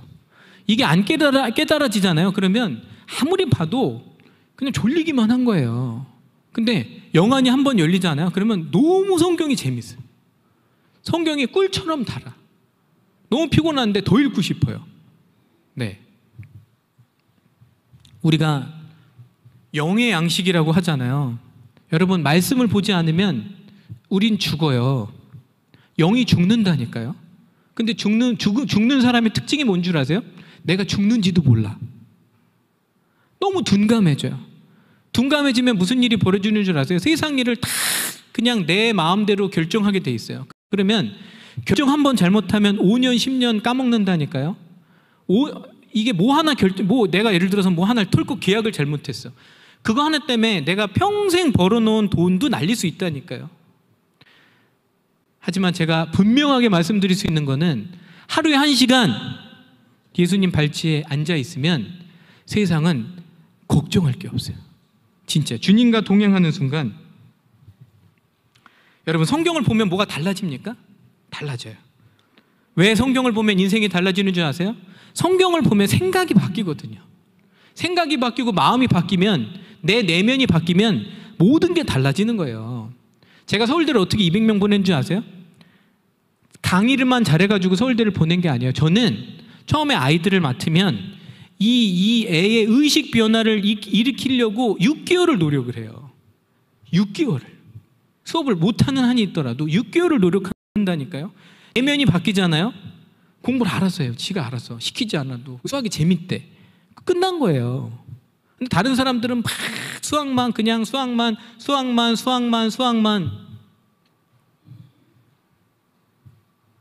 성경을 보면요, 말씀을 주세요. 나한테 특별한 말씀을 주신다니까요. 그 성경 말씀을 통해서 나한테만, 온리 나한테만 말씀을 주세요.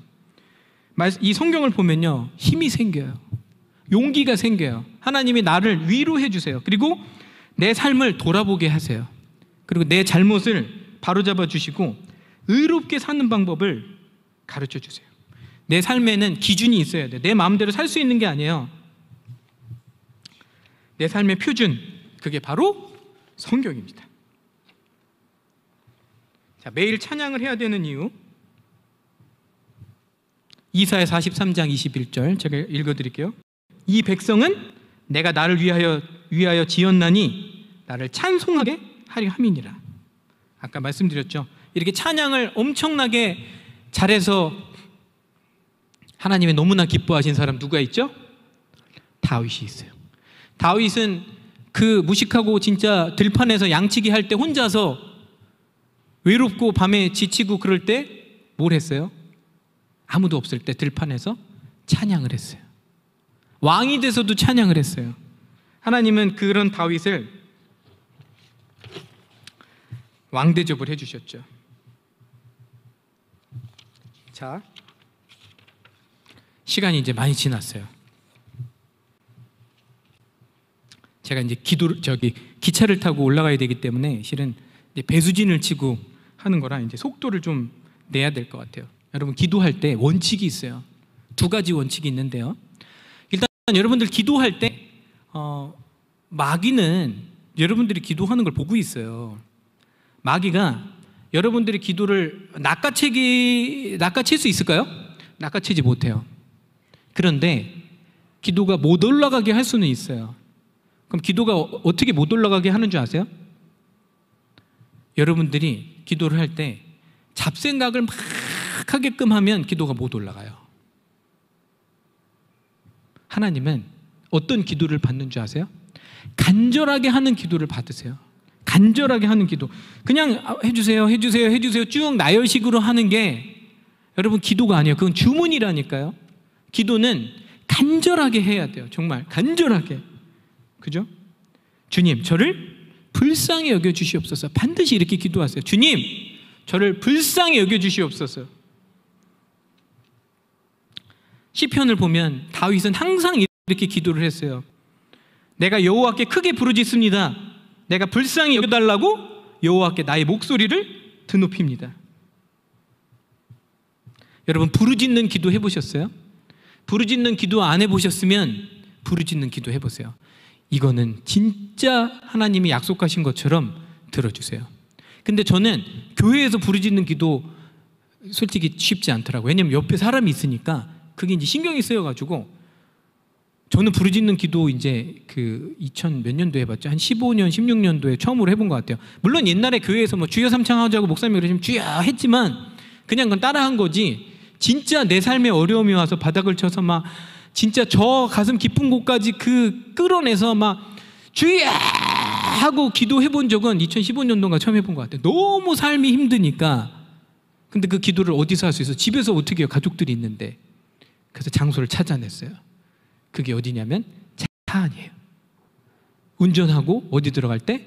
터널 들어갈 때. 거기서 주여 그러면 진짜 사람들이 못 듣더라고요. 네, 해보세요. 그러니까 정말 저기 한다 그러면 차를 몰고 나와가지고 어디 주차해놓고 하면 사람들이 그 안에서 신고하잖아요. 무슨 일이 벌어진 줄 알고 무슨 소리 지르니까. 터널을 지나가세요. 터널만 왔다 갔다 하시면 주여. 자, 같이 한번 읽어볼게요. 자, 시작. 환난 날에 나를 부르라. 내가 너를 건지리니 내가 나를 영화롭게 하리로다. 여기도 한번 이 구조를 보시면 이 구조가 한번 잘 보실래요? 처음에 뭐라 그러셨어요? 나를 부르라. 두 번째는 내가 너를 건진다. 마지막이 뭐예요? 네가 나를 영화롭게 할 거다. 이 무슨 말이 뭐예요? 여기 내가 영광 받을 것이다 이거예요. 그러니까 우리 기도를 들어주시는 이유는 진짜 우리 기도를 들어주시려고 하는 것도 있지만 궁극적으로 하나님께서는 본인이 영광 받으시려고 한다는 것을 잊으시면 안 돼요. 그러니까 이 영광이 그렇게 중요한 핵심 요소가 되는 거예요. 어려울 때 내게 부르짖어라. 내가 너를 건지겠고 내가 나를 높일 것이다. 쉬운 성경 버전이었고요. 너는 내게 부르짖으라. 내가 네게 응답하겠고 내가 알지 못하는 크고 은밀한 일을 네게 보이리라. 아까 말씀드린 것처럼 남이 못 보는 비밀을 여러분들이 볼 수 있다니까요. 제가 하나님이 보여주신 거 하나만 얘기하면요, 저는 수학을 다르게 푸는 법을 하나님이 보는 법을 가르쳐 주셨어요. 남들이 똑같이 막 수많은 강사들이 보는 거랑 다르게 풀 수 있는 눈을 열어주셨어요. 그래서 제가 작년에 유튜브에서 이제 3초 풀이법이라는 걸 가지고 하나님이 주신 이 아이디어를 가지고 올렸어요. 뷰수가 몇만 뷰가 나오는 줄 아세요, 여러분? 800만 뷰가 지금 나오고 있어요. 800만 뷰. 이렇게 남들이 볼 때 똑같은 거, 여러분들 뭐 하시는 일 다 다양하시잖아요. 눈을 열어달라고, 남들이 보지 못하는 비밀을 알게 되려고. 근데 어떻게 하라고요? 부르짖으라는 거예요. 반드시 응답하신다니까. 아니 왜 부르짖지도 않으시면서 기도 안 들어주신다고 하나님 원망하냐는 거예요. 부르짖어 보고. 네. 시간상. 두 번째는요, 끈질기게 기도하셔야 돼요. 끈질기게. 너무 금방 포기해. 5분 하다 스탑하고. 아까 이건 말씀드렸으니까 제가 넘어갈 건데요.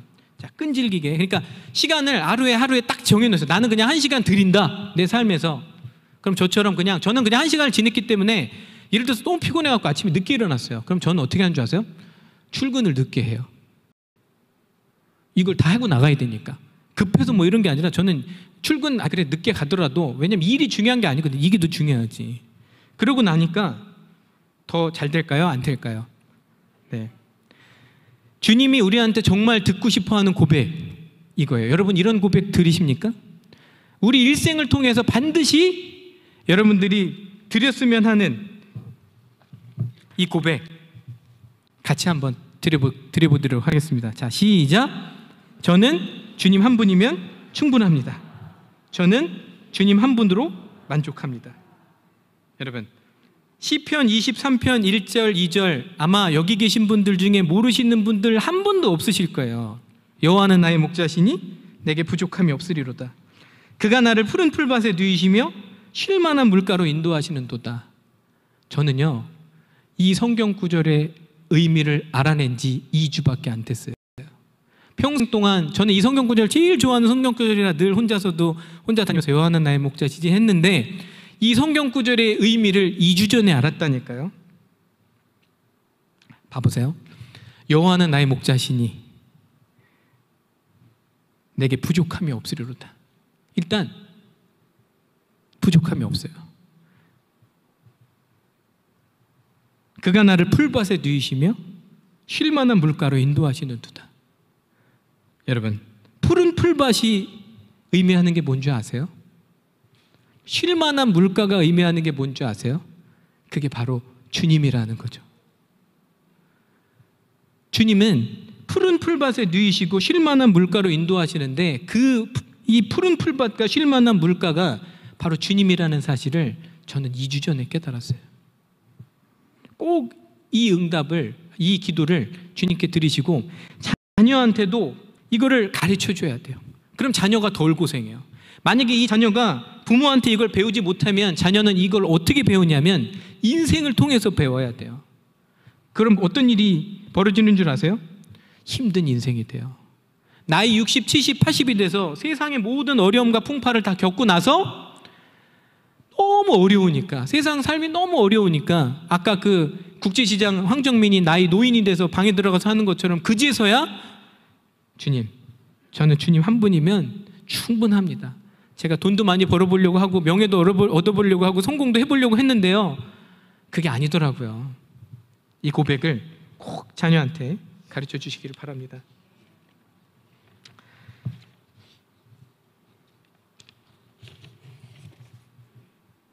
어떤 가치를 여러분 자녀에게 전수해 줘야 될까요?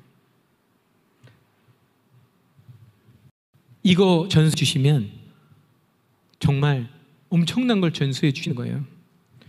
부모가 성경 보는 모습을 자녀한테 보여주시고 부모가 무릎 꿇고 기도하는 걸 보여주시면 20년이 걸릴지 30년이 걸릴지는 모르지만 그 자녀는 반드시 성경 보게 돼 있습니다. 그 자녀는 반드시 무릎 꿇고 기도하게 돼 있어요. 여러분이 손 들고 찬양하는 모습을 보여주시면 몇십 년이 걸릴지는 모르지만 그 자녀는 반드시 손을 들고 찬양하게 돼 있어요.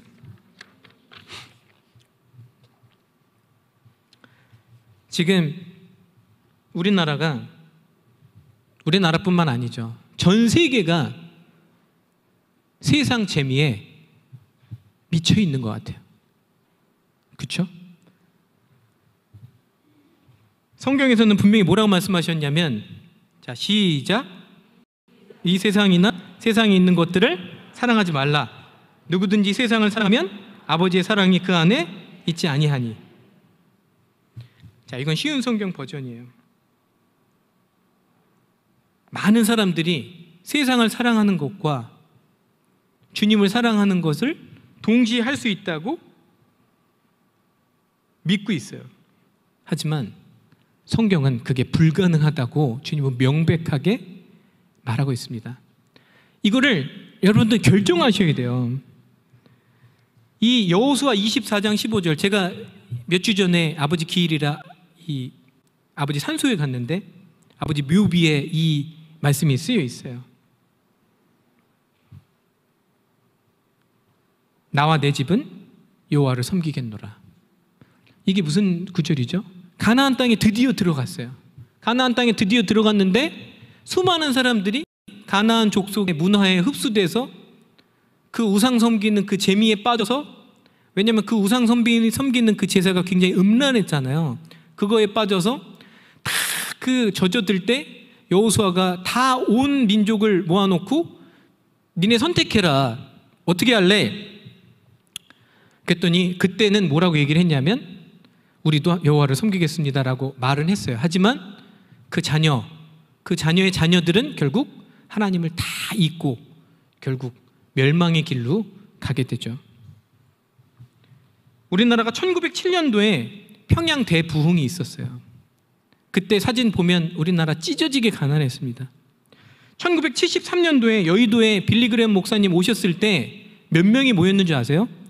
110만 명이 모여서 기도했어요. 우리나라 사람이 여의도에서. 그날 빌리그램 목사님 집회하실 때 하나님 믿겠다고 일어선 사람이 몇 명인 줄 아세요? 4만 명이 하나님을 믿겠다고 일어났어요. 2020년 대한민국 도대체 어떻게 돼가고 있는 겁니까? 우리가 어떻게 하다가 대한민국이 이렇게 되었습니까? 이렇게 찢어지게 가난할 때, 배고플 때, 먹을 거 없을 때 기도하고 하나님을 섬겼던 이 민족이 먹고 살만 하니까 여러분 도대체 어떻게 된 겁니까? 여러분들도 결정하십시오. 이제 마지막으로 가겠습니다. 기차를 타야 되기 때문에. 네.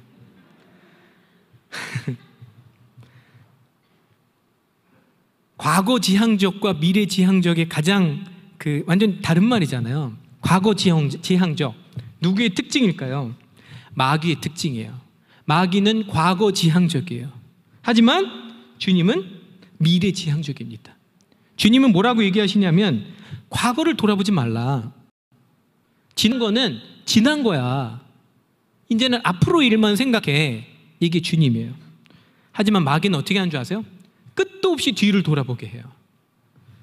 그리고 수십 년 전에 내가 지은 죄도 계속 생각을 물어다 줘요. 그래서 내가 행복하려고 하면 그 생각 물어줘서 야, 너 그렇게 행복하면 안 돼. 너 옛날에 이런 어려움도 겪었고, 너 이런 슬픔도 겪었고, 이런 배신도 겪었고, 이런 아픔도 겪었잖아. 하지만 주님은 뭐라고 얘기하시냐면 과거를 돌아보지 말라, 이렇게 말씀하세요. 그래서 성경에 뭐라고 얘기하시죠? 그런즉 누구든지 그리스도 안에 있으면 새로운 피조물이라.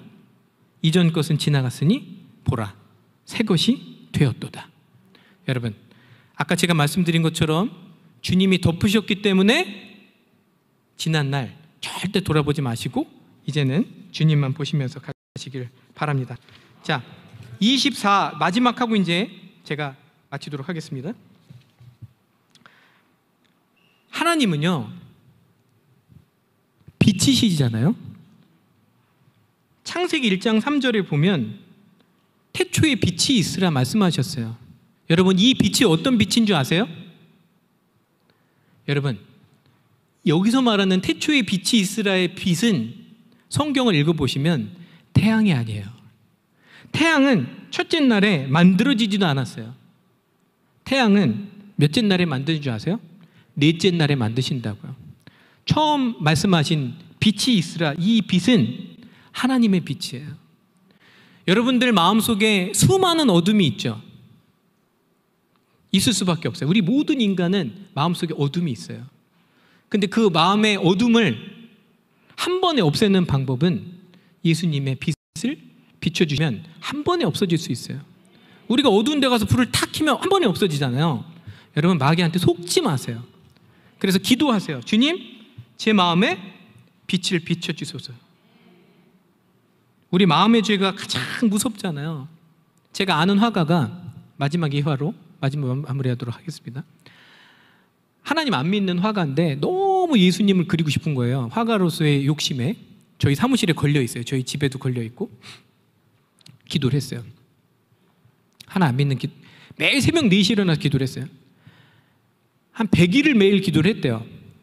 근데 어느 날 새벽 3시인가에 너무 빛이 많이 비춰가지고 눈을 가렸는데도 빛이 들어와가지고 한참 엎드려 있었대요.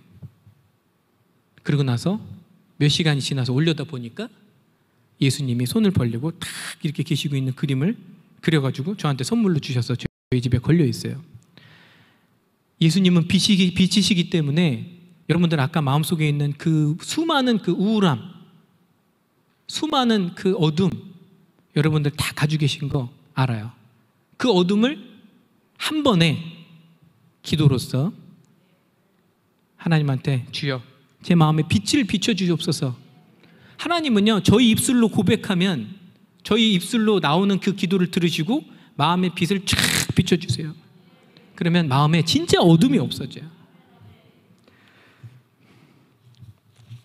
우리나라에 이제 3차 대부흥이 오기를 기도합니다. 오늘 이 집회를 시작으로 대전에서 이 3차 대부흥, 우리가 이 정말 2020년 기도하는 민족이 돼서 대한민국이 다시 한번 하나님께 큰 쓰임 받는 민족이 되기를 기도하면서 마치도록 하겠습니다. 감사합니다. 제가 기도하고 마치겠습니다. 하나님, 오늘 성령께서 인도해 주셔서 하나님의 마음을 이 많은 분들과 같이 나누게 해주신 아버지, 주님께 영광 올립니다. 주님 홀로 영광 받으시고, 아버지 저희들을 불쌍히 여겨주시고, 아버지 저희들에게 기회를 한번 주셔서 다시 한번 기도로, 말씀으로, 회개로, 찬양으로 대한민국이 일어나는 아버지 그런 기회가 이 중문교회에서 시작될 수 있도록, 하나님 그 3차 대부흥의 역사가 이 중문교회에서 시작될 수 있도록 하나님 은혜 내려 주옵소서. 감사합니다. 예수님의 이름으로 기도드렸습니다. 아멘.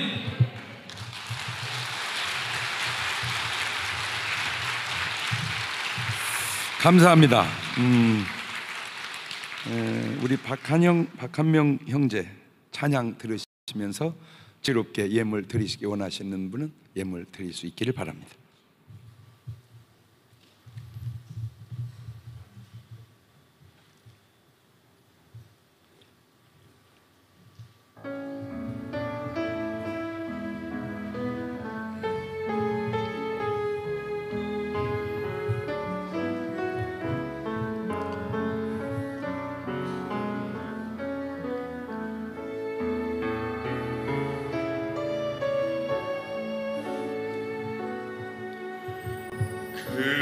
말씀 따라 산다고 결코 잊은 적 없다고 세상을 따라가지만 하나님을 잊진 않겠다고 십자가 질 수 있을까 나를 부인할 수 있나 항상 그 자리 내 모습 왜 나가서지를 못하는가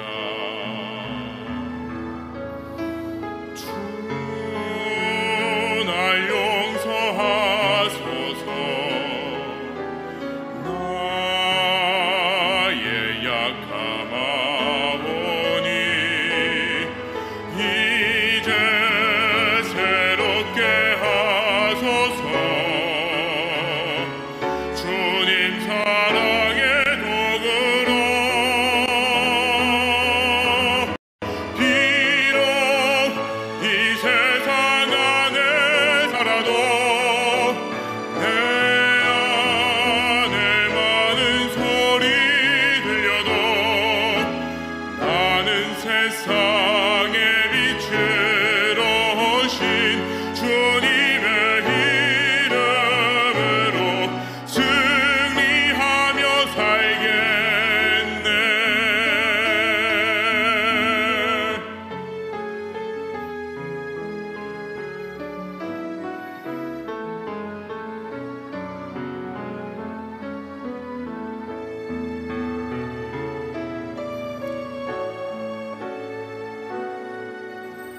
그 말씀 따라 산다고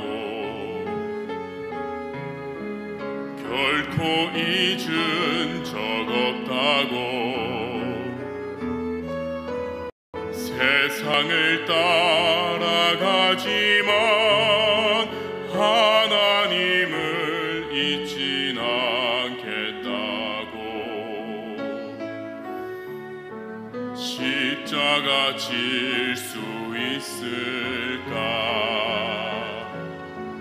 나를 부인할 수 있나 항상 그 자리 내 모습 왜 다가서지를 못하는가 주 날 용서하소서 나의 약함하오니 이제 새롭게 하소서 주님 사랑의 도구로 비록 이 세상 안에 살아도 내 안에 많은 소리 들려도 나는 세상의 빛으로 오신 주님의 이름으로 승리하며 살겠네. 비록 이 세상 안에 살아도 내 안에 많은 소리 들려도 나는 세상의 빛으로 오신 주님의 이름으로 승리하며 살겠네.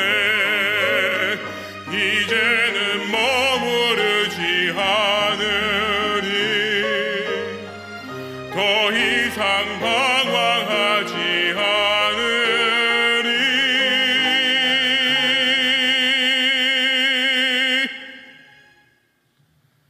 더 이상 방황하지 않으리